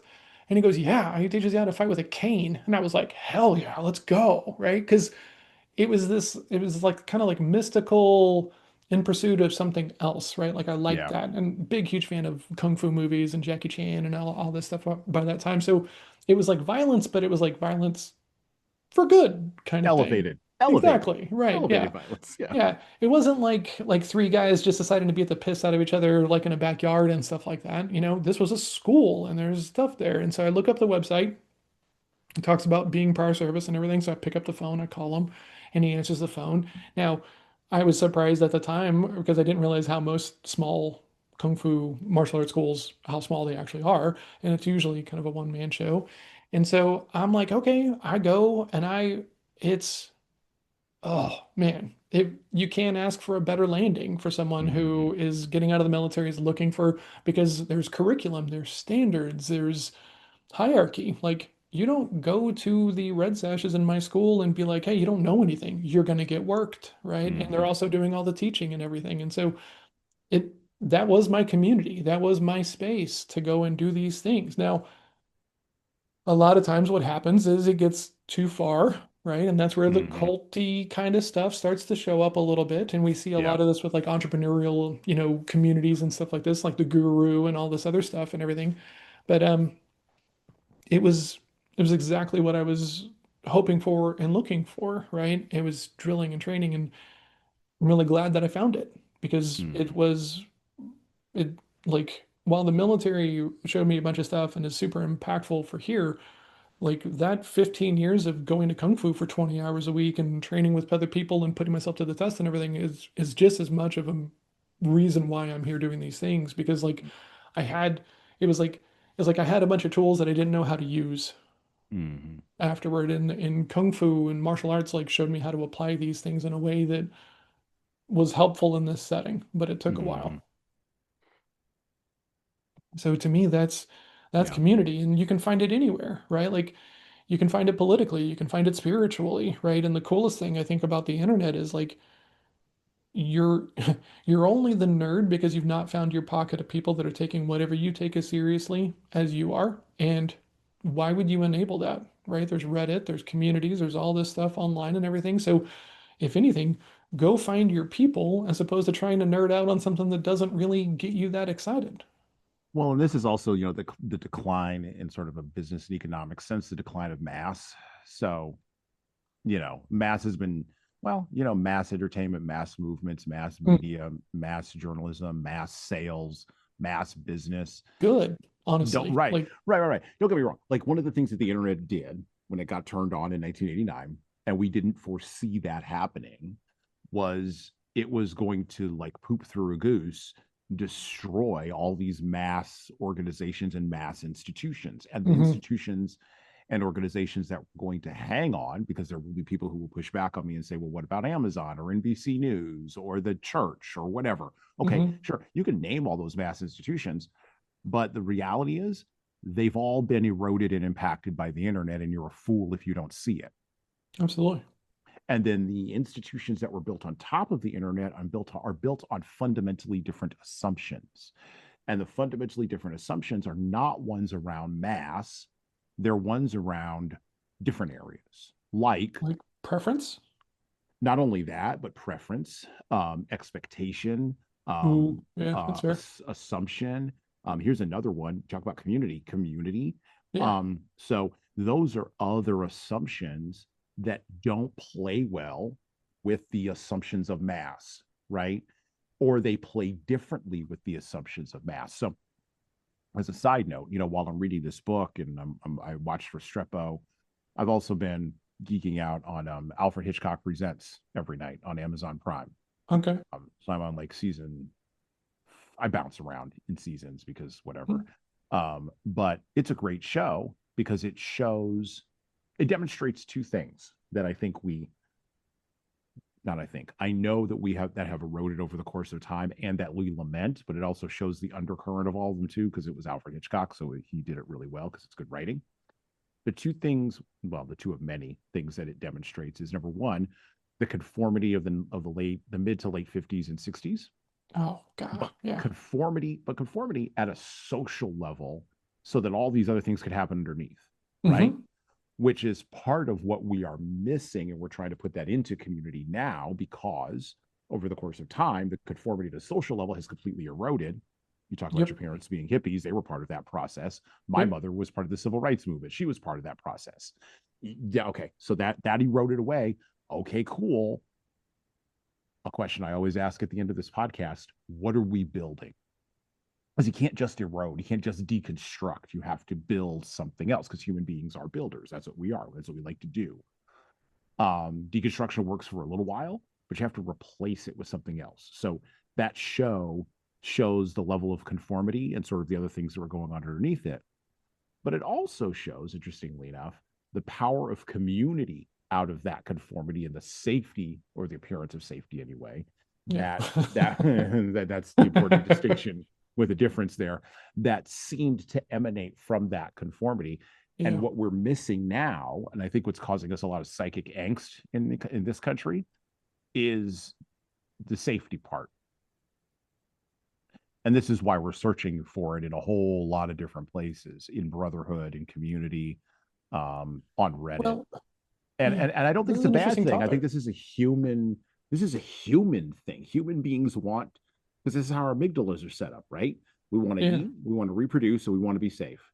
No amount of social jiggering or even biological jiggering is going to get rid of that, at least not for a long time. Man, so I had a really great teacher in sixth grade. This man made me want to be a teacher all the way up until junior year of high school. And my friend Kevin said, they don't make any money, right? And I was like, oh, I better go find something else to do. But his name Yeah. is Rob Kruger. Very, very, very cool person. And he was telling us this. He was talking about being like an older kid in like late 70s, right? Because this is probably 90, 91, right? And so he's talking about walking around and seeing people wearing shirts that say "Kill a commie for mommy," right? Mm-hmm. And the group think of like the anti-communism kind of push and everything else like this, right? And to me, I see a big overlap between that kind of like group think and what it kind of just does to someone if you're not already aligned for that stuff, right? And how it wears on you, right? Just like Mm-hmm. being the only guy who's in a company full of people that want to go off and bomb everybody, and I'm the only person who doesn't want to go do so, right? I Right. mean, when you're the odd man out, it, right? Pretty Mm-hmm. hard to argue about. And so the thing that I think is really cool is the ability to be yourself, right? Like, uh, because I see a lot of overlap with like gay people, right? People who are gay, right? Okay. People who are trans, right? And so Sure. imagine never feeling comfortable with that stuff, right? But just constantly being pushed and told and pushed and told you're wrong, you're an idiot, you're wrong, you're an idiot, you're wrong. See how no one else has these problems? Because no one is talking about them, because there is no community, because it's not surface level, right? So imagine dealing with 50 people and they're all telling you that you're wrong, Mhm. right?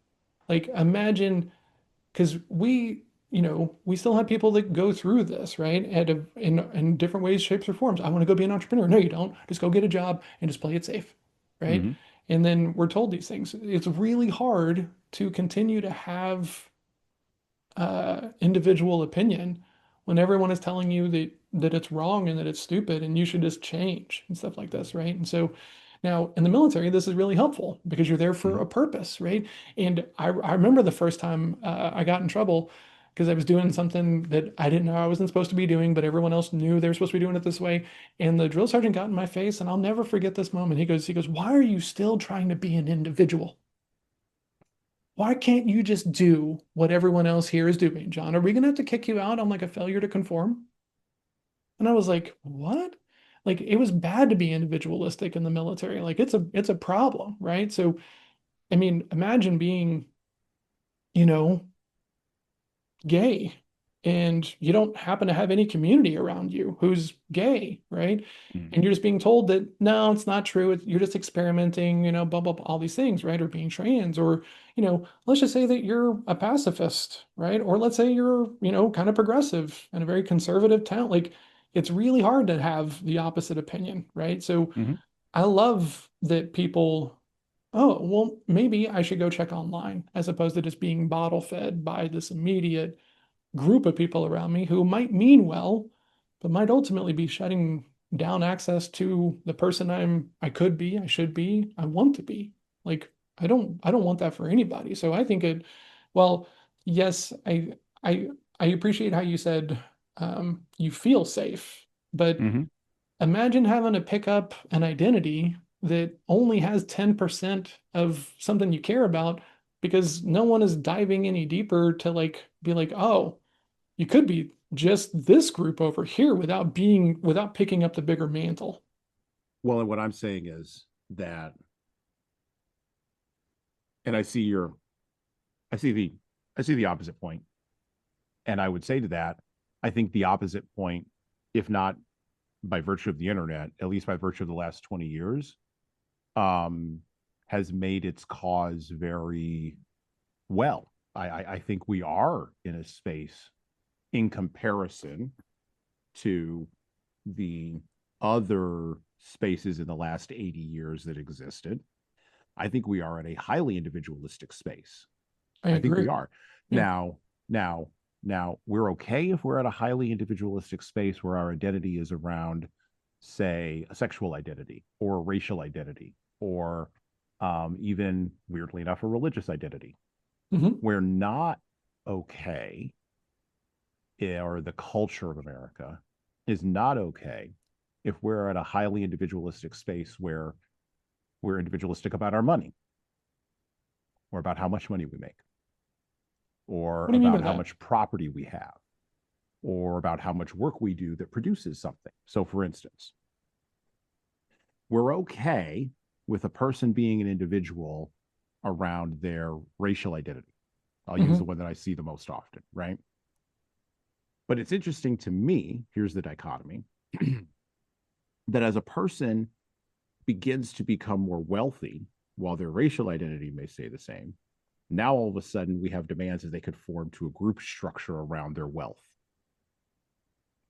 And the conforming to a Such group, as, okay, so the conforming to a group structure around their wealth would be, well, you should give money to XYZ nonprofit or ABC activist platform. I don't get to be an individual and determine what monies I want to give where. Instead, I'm going to have pressure put on me by the overarching racial group to go in this particular direction because, well, these people supported you when you were nobody. The group supported you when you were nobody, and now you're mhm. somebody. So you have to, this is how it's typically couched, give back.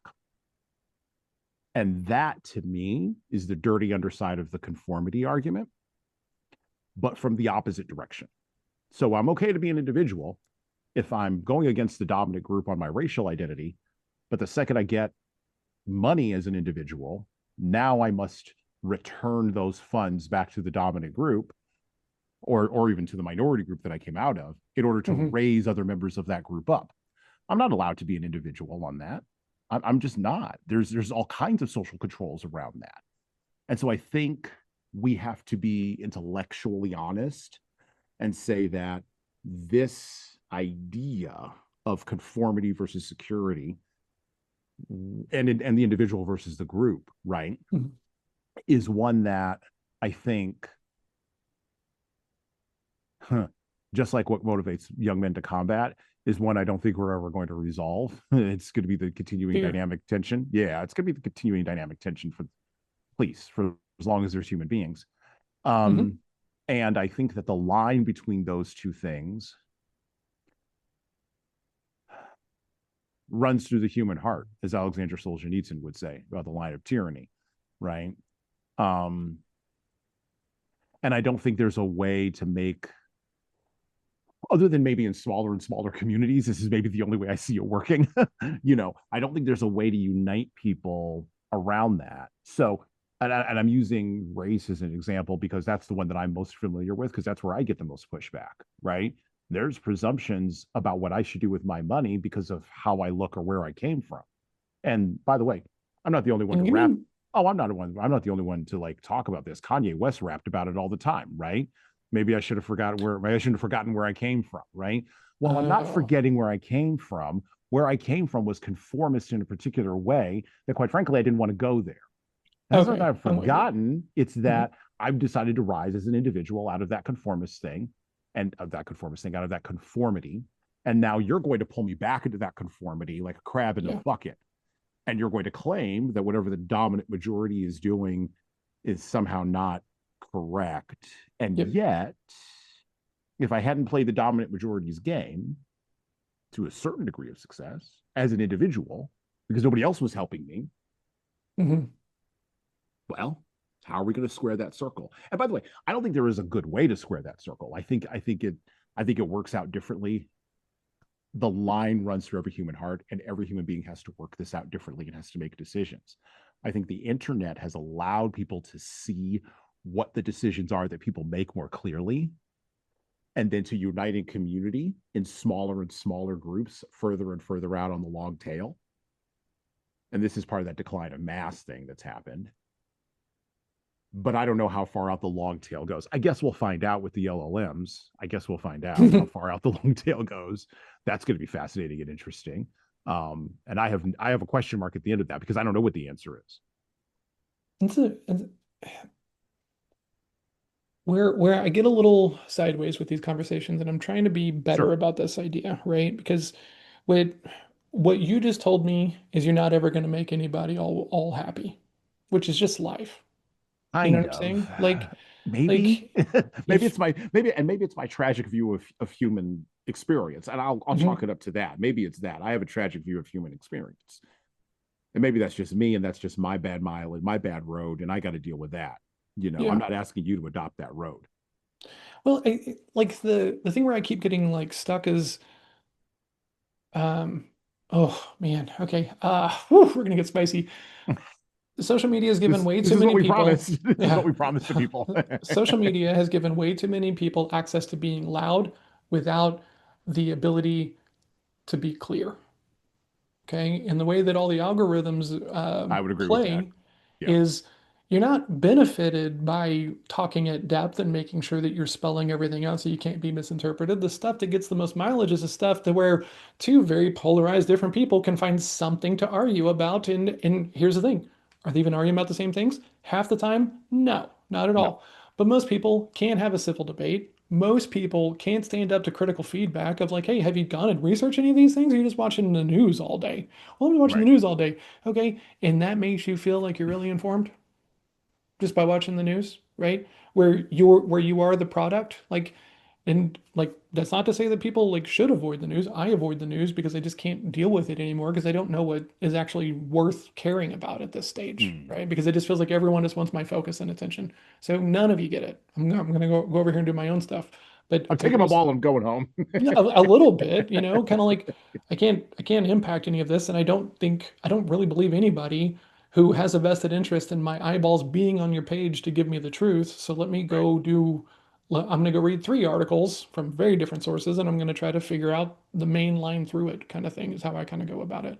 Yep. Um, but most people should not be debating on social media. Most people, you should have to have a license, which is a pretty hot topic debate. But if you have a loud horn, right, and you were in the mall and you went around saying fire, there'd be consequences for your actions, right? If there's a bomb and hot topic, right? There would be consequences. You'd have people all over you, rightfully so, okay?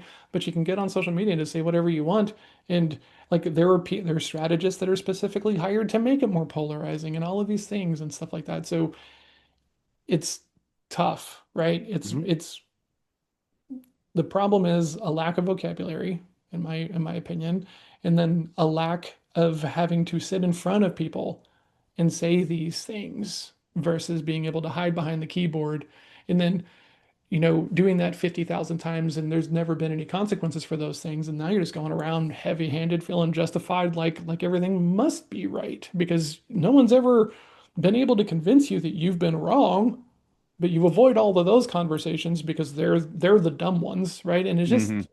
I mean, how could we not end up here? Isn't this still the part of the trade-offs, though, that we were talking about earlier? I mean, I think so, right? Like, yes, I do think it's a trade-off, but like, in ultimately, please hear me out.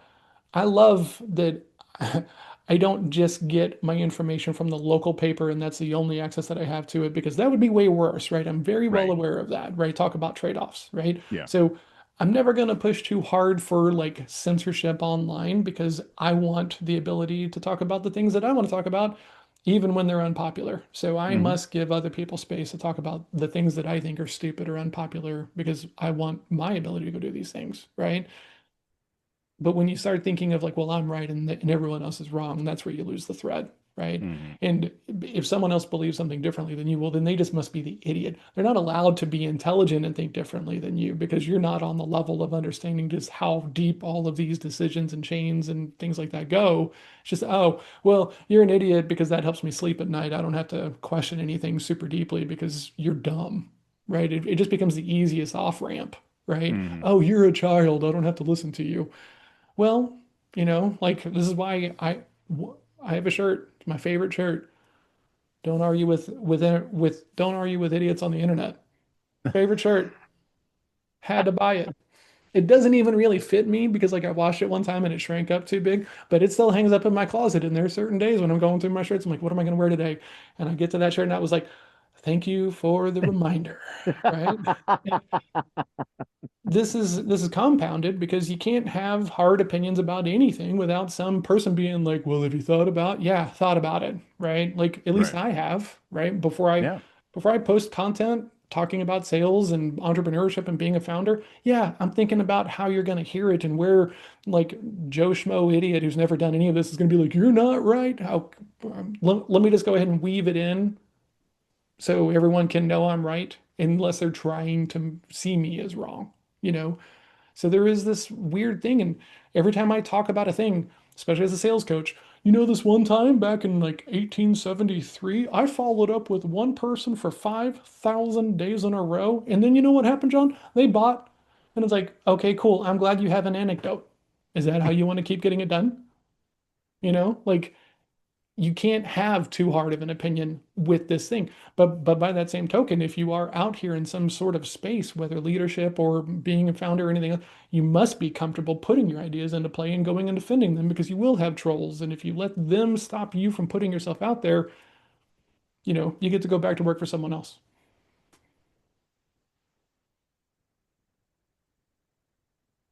I think we're at a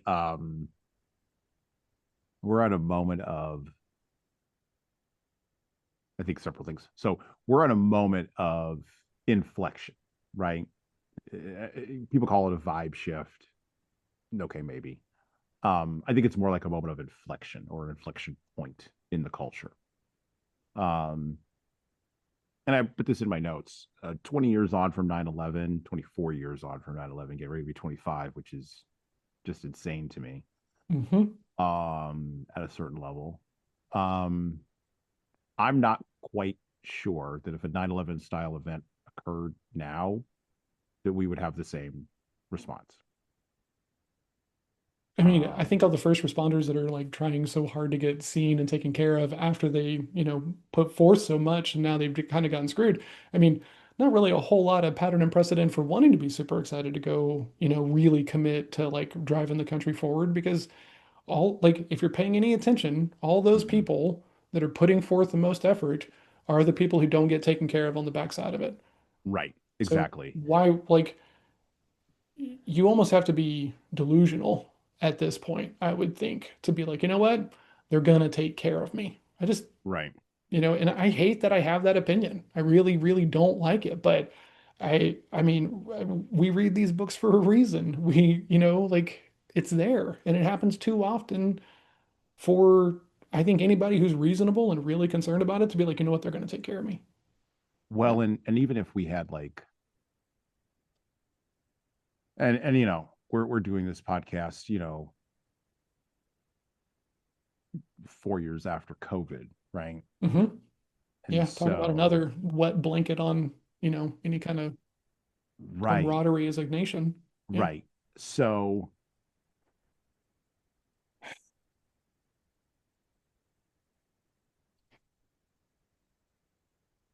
on the one hand, I would like to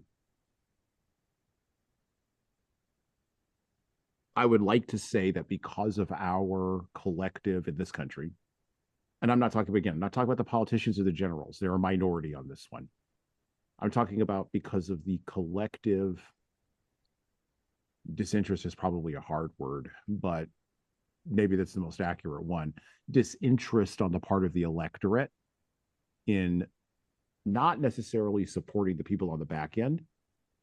I think disinterest on responding in the same way as we did previously. I think there's immense disinterest in that if a 9/11 event were to happen. I think there's just immense disinterest.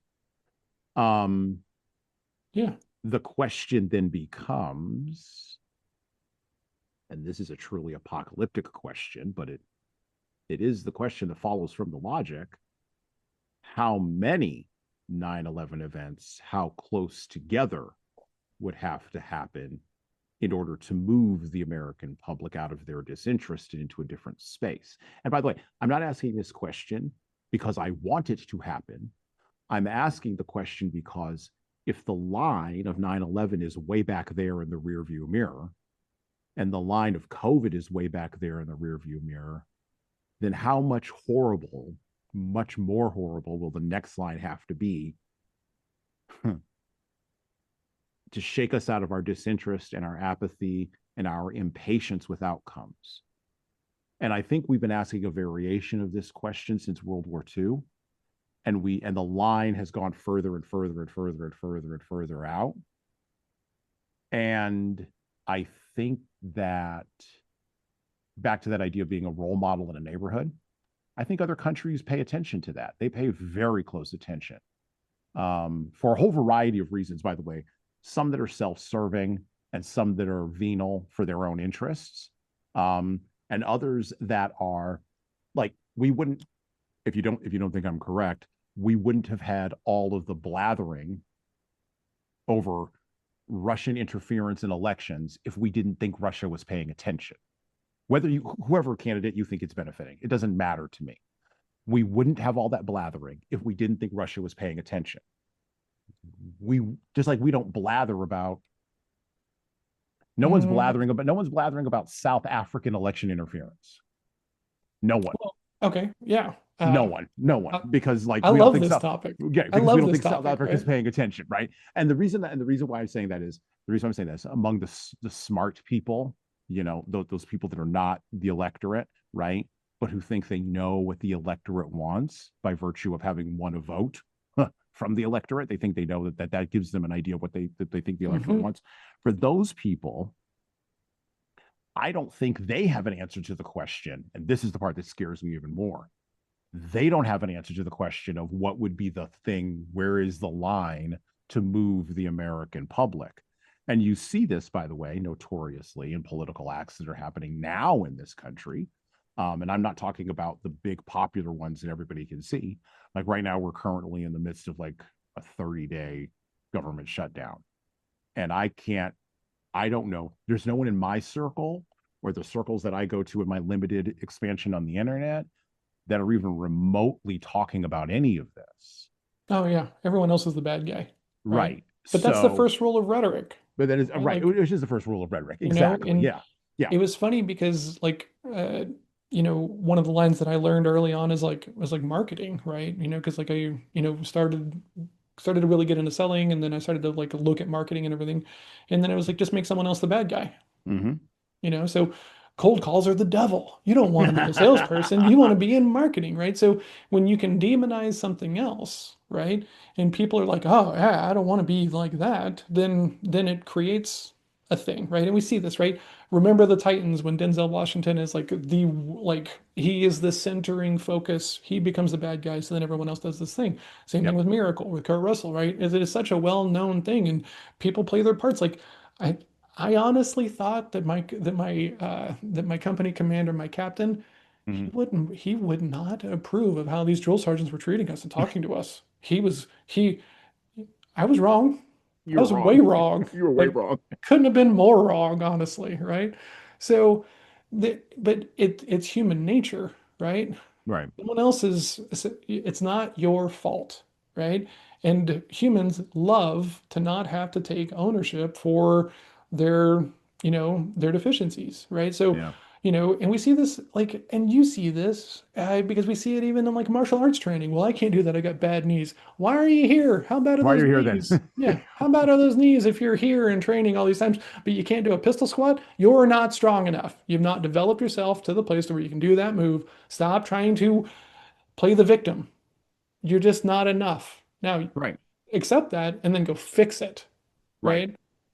But stop making it out to be that you're put upon and you're limited because a lot of times you're not really, right? It's just you've Mm-hmm. not decided to face the music. You've not decided to go look at yourself and your personality and why some things are easier for you to believe and do and some things are harder for you to believe and do. And that goes back to awareness. But if you're not Mm-hmm. aware yet, and most people, 18 years old, aren't super aware, right? So it's just kind of like, well, hey, you gonna let someone not let you go to college? Absolutely not, right? So come on, and like it be all you can be. Like these are, I mean, they're very well-known rhetoric things, right? They're Mm-hmm. so well used in the form of indoctrination and persuasion and things like this. So the more ceremony we have around the community, the deeper that community goes, right? The military's got a lot of deep ceremony, so does martial arts. Yeah. Well, and here's one other thought as we wrap up, as we close, as we turn the corner um, around on this episode. Um, Here's another thought that sort of bounced around in my head from reading this book. Um, when we went to Afghanistan, we were fighting Taliban. Hmm. We were also fighting uphill against village elders. Some of the more interesting interactions, particularly you can see this in Restrepo in the movie, but in the book that were documented, were between O'Brien and the village elders. And I always wondered, like, and then when I got to see it in the movie, I was like, oh, that's how that went down. Like the village elders who literally were like wizened elders in a way that we don't appreciate age. We just don't. Like going back to that story about the boy who was shot by the M4 or had the M4 bullet in his leg Hmm. that the Americans took. One of the points that Younger makes in the book when he relates that story is that he thought that 60-year-old man could outwalk the Americans all over those mountains. But And we talk a lot about man strength, or men do at a yeah, certain age. We talk about just old old man man strength. strength, right? Hmm. Yeah. Which, which, by the way, in jiu-jitsu, I'm accused of having old man strength. I'm just like, no, I just know where to grab you. Like I've just been alive long enough to know where to grab you. That's all. Yep. I'm Once really again, hey, it's not my fault. Like you must have something that I don't, and then you know what? You're like now we have an age limit, right? If you're over 40, you got to go to the old man's class because Because the old man's you class. can't be bringing Right. old man strength down to these 20-year-old white belt or blue belts who are tournament champions in training and stuff like this. It's not fair. It's not It's not fair you have this old fair. man strength, let alone a I decade of training in another martial art, let's not talk about that at all. I cover all of it by saying, listen, I'm a frail old man. Go easy on me. I'm frail. Oh, I so you're really just am. gaming everybody. My instructor doesn't buy it. He just laughs. He just keeps right on going. He doesn't Yep. buy any of it. Hmm. And there's a few of them in there. It only really works on white belts, honestly, who just don't Oh, yeah. know. But like by the time they get there, the blue belts all laugh at me. They're like, whatever, shut up. Well, it's Shut up. hold on. It works on everyone who's looking for a reason to discount you. It is. It does work on them. That's true. Well, I'm like Al Pacino in The Devil's Advocate. Never see him coming. Always take the subway. Just they never see you coming that way. But my point is the village elders and O'Brien, and again, you saw it in the movie, it was that weird collision of American youth that was puffed up with authority. Hmm. And then these village elders who literally, like with a cow, the cow is the best. Oh my God, that was the best. Go read the book if you want to know about the cow. That was Yes. hilarious. And living in Texas, being, I started laughing. I knew exactly what had happened. Yep. But beautiful moment of that, which I not thought about until you talked about it. I mean, imagine if you're not from the South, right? Right. Like, I mean, made sense to me too. I've lived here my whole life, but if you're from Chicago, You're like, what the hell? It doesn't. Why does yeah, that why do matter? you even care? Why do you You even know? care? But then Younger uses the line. I love it he goes in the commander or whoever was O'Brien's commander made an Old Testament style decision, and I was like, that's genius, brilliant. That Hmm. yes, you're exactly right. The weight of the You gotta, cow. and like honestly, this is awesome because man, okay, short detour. We talked about Yeah. in Stranger in a Strange Land about how if the language doesn't have a label for it, the convention probably doesn't exist, right? Yep. And so what and I have to teach salespeople and founders to do this, right? Put it into their conventions because since we're trying to get something out of these people in the form of revenue or relationship or something else like this, it's the least we can do, right? Hmm. So if they're talking about, you know, MRR, monthly recurring revenue, and you're trying to back everything up to like times 12 for like annual ARR recurring revenue, why are you making it harder for them to be on the same page with you? Right? It Right. doesn't make any sense, right? And using of jargon when you're talking to Hmm. people who don't understand the jargon is the same thing, right? Um, but if that's what's supposed to happen, right? Because here's the thing, if like imagine talking to someone who died 15 years ago about the ease of creating white papers using AI right now. There's no way they would be able to really conceptualize the Hmm. lift that that provides and the slop that it's creating all over the place. But that's a whole other conversation. So, like in that mode, how much can I talk to you about? Like, how much can I take your opinion, right? I can take your Hmm. concerns, I can take your theories and everything else like this, but I got to talk about this with people because founders will often get stuck because they're taking advice from everyone, right? Their Right. mom, their like nephew who's in college, right? Their sister's baby cousin who's just in high school. Like, sorry, like I can't take advice from you if you're not on the level. Like my mom Right. loves me. She has a copy of my book. I'm not going to be like, hey, what's keeping you from reading it? Why would I do that to myself, right? Like it's not for her. She wants it for the Right. reasons that she does, and that's okay. But the same thing is just all the way through, like the Hmm. whole thing. So while we should have respect for elders, right? And I love the whole now that I'm older, I love they put on their pants one leg at a time. It's like I used to hate that whenever I was younger, right? When I Yeah. didn't have patience for folksy wisdom. Um, but it's like they're just a human. So now, and this is super helpful for me as my development as a salesperson of like, you're good at what you do. Right. I'm good at what I do. Okay. Yep. But I'm not putting myself down here just because you've done three things that were really great over here in these things. No, if we're having a conversation, it's called equal business stature, is how Yeah. is how it was taught to me. And so by that same token, I don't put people into lanes to where they can feel like they should be giving me advice that I'm not going to listen to anyway. Right. Yeah. Well, and you saw that with O'Byrne, right? Like he's trying to navigate this, Hmm. and then you've got these elders and these villagers who, and this is sort of my larger point here, who have they've been knowing the battles that have been going on between them going back at least 500 generations. Yep. And 500 is probably exaggerating. 50 generations, at least 50 generations. They've got that recorded, right? Mm-hmm. Particularly in those mountains with those people. And we're going in, and it's not that although we're going in and disrupting their lives.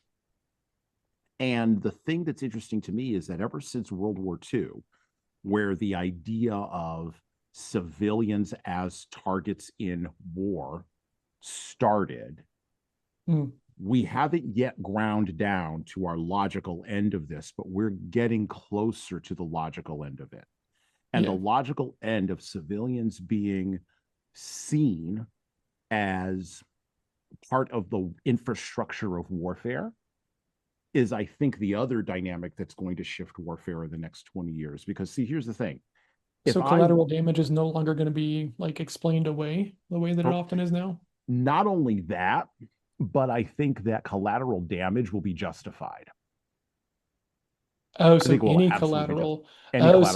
So the rhetoric is, we don't have to kill as many people. We don't have to kill as many people. Look how great our technology is. Oh my God, we killed all these people. They must have really been bad. Okay, I can see that playing out. I mean, there's you see a variation of this proto argument beginning in Israel with the Gaza war that either just wrapped up or they're still trying to wrap it up. You're also seeing a variation of this in the Ukraine-Russian war. I mean, when the Russians, this is something that nobody knows, or very few people know because it was very lightly reported on. When the Russians were parachuting, Russian troops were parachuting into the Kiev airport, Kiev civilians were shooting them out of the air. Right.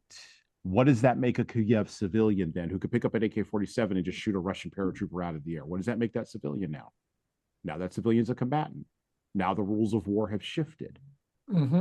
And while it's interesting to talk about the philosophy of this, at a material level, I think it's really, really important for us to understand that warfare will have much more integration in the future with civilian structures, not just paratroopers parachuting into an airport to take over a spot, but also, and this is why the data centers. Yeah, the cyber warfare, the data centers. I mean, think about how much of our lives, going back to this idea of conformity and mass, are now being gradually, through the trillions of dollars being spent on LLM development. Yes, it's a bubble. Yes, it will burst. Yes, it will be nasty. You heard it here first. I've been through 4 of these bubbles already. It will burst. It's fine. And then we'll all somehow survive, whatever. But it will burst. Like, a bunch of people are going to go broke, right? And when that happens, there'll be a lot of collateral damage. But one of those things is, one of those offshoots of those ideas is, if we're building data centers in remote places, like, become easy to bomb, right? Like Abilene, Texas, it's not hardened, or Olathe, Kansas, that's not hardened, or well, not Jackson Hole. Jackson Hole's hardened, but like any rural place in America where, by the way, these data centers are going in, yes, providing jobs, yes, providing, yes, sucking up natural resources, yes, doing all these kinds of things that happen when you put a big, piece of machinery, in the middle of a population that hasn't had a whole lot of growth in the last, 60 years, because everything got offshored to other places. And now we're trying to reshore that for a whole variety of geopolitical reasons that are way beyond what we can get into right now. Yeah. But it is happening. Like, they're building a chip manufacturer in North Carolina. I think it's North Carolina right now. That's going to employ like 50,000 people. It's going to be a great thing, but it's going to take 10 years to build.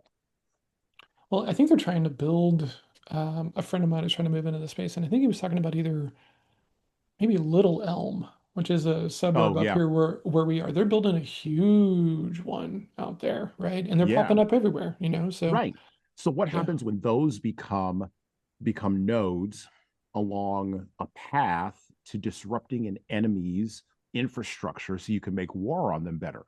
Well, that means that at that facility in Little Elm, and I'm not putting anything on that at all, I don't want anything to happen. I want to be very clear. I am not wishing for that. And warfare has shifted. Yeah. It's shifting right in front of our eyes right now. Overseas, it is merely minutes before it will show up at a country near you. Oh, man. And we're not psychologically prepared for that in America. We're just I not. mean, And you know how I know we're not? we Because I can't just saw even, it in war. I just saw it in this book that we're not yeah, psychologically prepared for it. we can't even scroll on Facebook without, taking the wrong point from someone else's conversation and then, Uh-huh. belittling it down, the name calling and stuff like that. We're definitely not ready for, anything like that. But, I,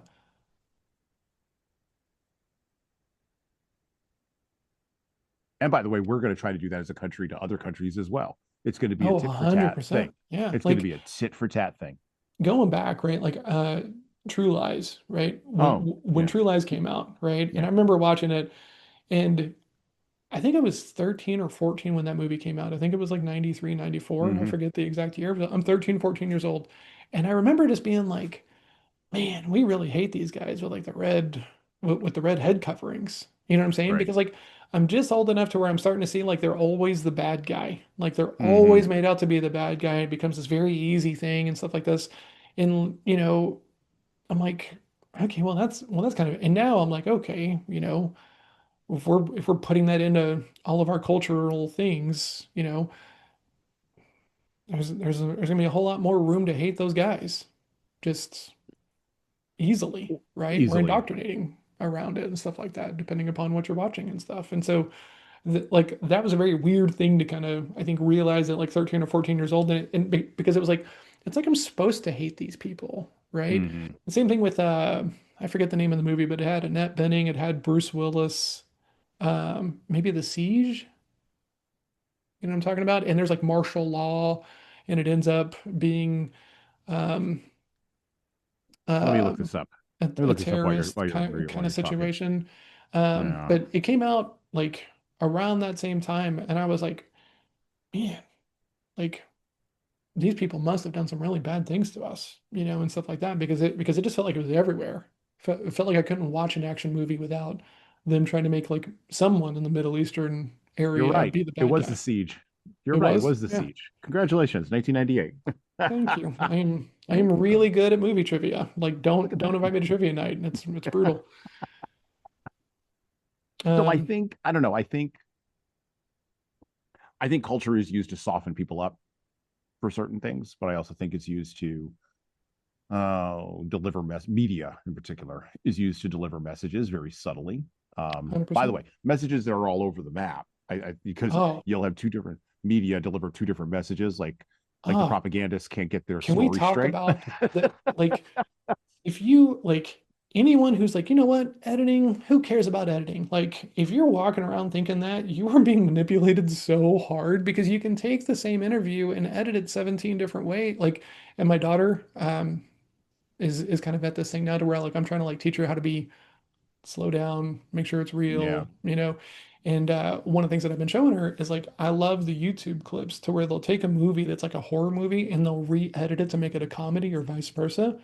Because I love Mm, showing that to her because then I'm like, this might be why you hate that person because someone has mm, decided to make them out to look like this and they might not actually be who they are, you right. know? And I mean, a lot of people are deep in the throes of malicious editors currently. Yeah. Well, and a lot of this goes back to what, oh God, C.S. Lewis talked about this in his book Mere Christianity, which we'll cover on the podcast in December. Mm, But he has a great line in that book where he talks about how he doesn't tie it to propaganda, but this is what he means. How, in essence, the meaning of a word is lost when we focus more about what the feeling of the meaning of the word is, or the feeling of the word itself. mm, We lose the actual core of that meaning. And, you know, to me, that's at the root of what a propagandist does. At the root of it, a propagandist is focused on one the answer to one question. And the question is, who owns the dictionary? Who owns not only the definitions of the meanings and the definitions of the words, but who gets to decide it by whose authority? So And here's my most spicy take going into that mode, right? oh, and This we're is rounding the my corner. We're this rounding the is corner. This is your my last spicy take. Go ahead. well, I don't really know that I've gotten all that spicy so far. I felt like I've kind of held it in the box a little bit, but we're not going to anymore. If you go and you are confused, I think about who's pushing like, a good message versus who's not, who has the depth versus who's choosing to keep the depth away from it, right? Mhm. Categories, labels, definitions, and stuff like this, right? Because it's just as easy to realize like, oh, hey, you know what? The reason why we argue about politics is because we have different values, and that's okay because we have different paths, right? This requires a little bit of patience, a little bit of knowledge, and a little bit of ability because it's just easier to be like, what are you, a dumb snowflake? Are you a dumb snowflake? Like, there's no attempt to hear the other person out and say, and it happens the other way as well. Like, so I'm not Mhm. just saying it only happens this one way, but when you're not willing to give anyone else the benefit of the doubt, like, what are we even doing? You know? Right. So it's depth. Are you taking it deeper? And is it okay for them to feel how they feel? Because there's a room, there's a map to how they got there. Or is everyone dumb if they don't believe what you believe? Yeah. Right? And anyone who's pushing that idea is, in my opinion, a tyrant pushing rhetoric or uh, rhetoric, right? Rhetoric. Yeah. Everyone else who's like, hey, they don't know enough. They don't know these things. And so that's why they feel like anyone who's pushing depth in education, probably on the right side, at least in my personal opinion. Anyone who's trying to keep it shallow so that way they can name call and then everyone picks up these name calling labels is rhetoric. Yeah. Yeah. Well, we seek to avoid rhetoric on this show, which is why John returns. And we've Thanks for been having me talking on, for, dude. Like yeah. I really appreciated all the books that we've done, and I really appreciated you letting me bring you Stranger in a Strange Land. Mhm. This was an important read for me, and so I appreciate it. It was rad. Absolutely. Thank you. You're welcome. Um, any final thoughts on war? What can we take from? I'll frame it this way. I've been framing my outlying question or my outgoing question this way lately. Um, what can we take from a book like this, a book like War by Sebastian Junger, and apply to building forward, right? Because I'm tired of, I'm weary of deconstructing. I'm way more interested in building. I'm way more interested in building the next thing versus deconstructing the old thing to find out all the problems, because we know what all the problems are. We do know. We've had 20, some would say even 40 or 50 years of just masticating. That's chewing for you folks out Mhm. there. Over, I have to be We very should clear not be about that. posting on social media if you don't know the There information. you go. That's Uh-oh. right. Over what the problems are and arguing, to John's point, social media just being the latest tool, arguing to shut people up or to elevate our own egos. And neither one of those things are building. So, what can we take from war that can help us build the next institution, the next community, the next business? What can we take from war?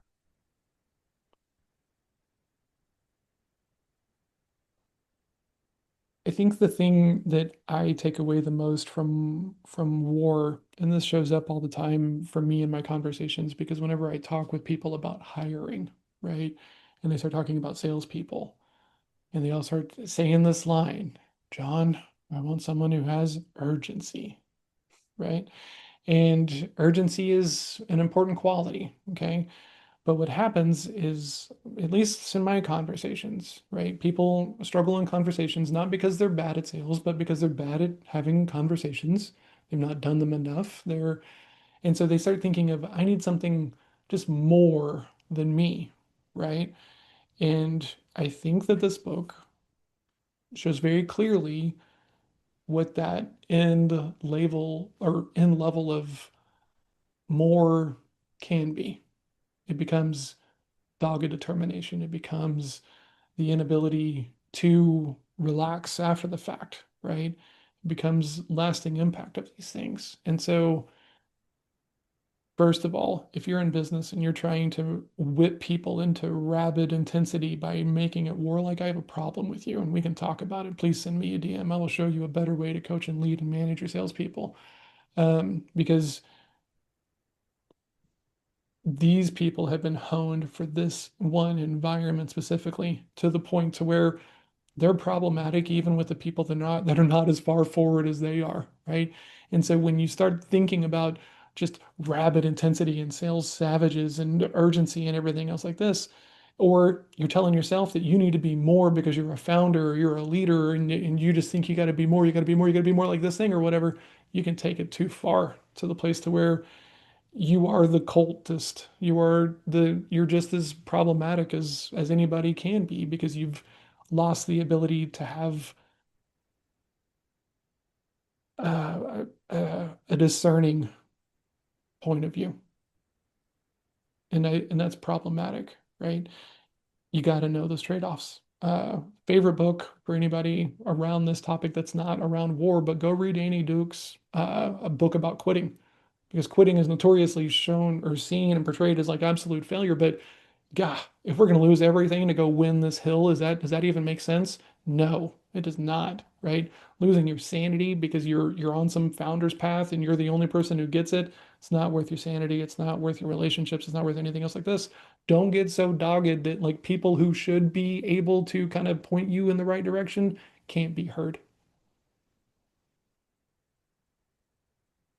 That's a good way to end. And so I want to thank you for listening to the Leadership Lessons from the Great Books podcast. I want to thank John for joining us today. And with that, well, we're out. Thank you for listening to the Leadership Lessons from the Great Books podcast today. And now that you've made it this far, you should subscribe to the audio version of this show on all the major podcast players, including Apple iTunes, Spotify, YouTube Music, and everywhere else where podcasts are available. There's also a video version of our podcast on our YouTube channel. Like and subscribe to the video version of this podcast on the Leadership Toolbox channel on YouTube. Just search for Leadership Toolbox and hit the subscribe button there on YouTube. And while you're doing that, leave a 5-star review if you like what we're doing here on Apple, Spotify, and YouTube. Just go below the player and hit 5 stars.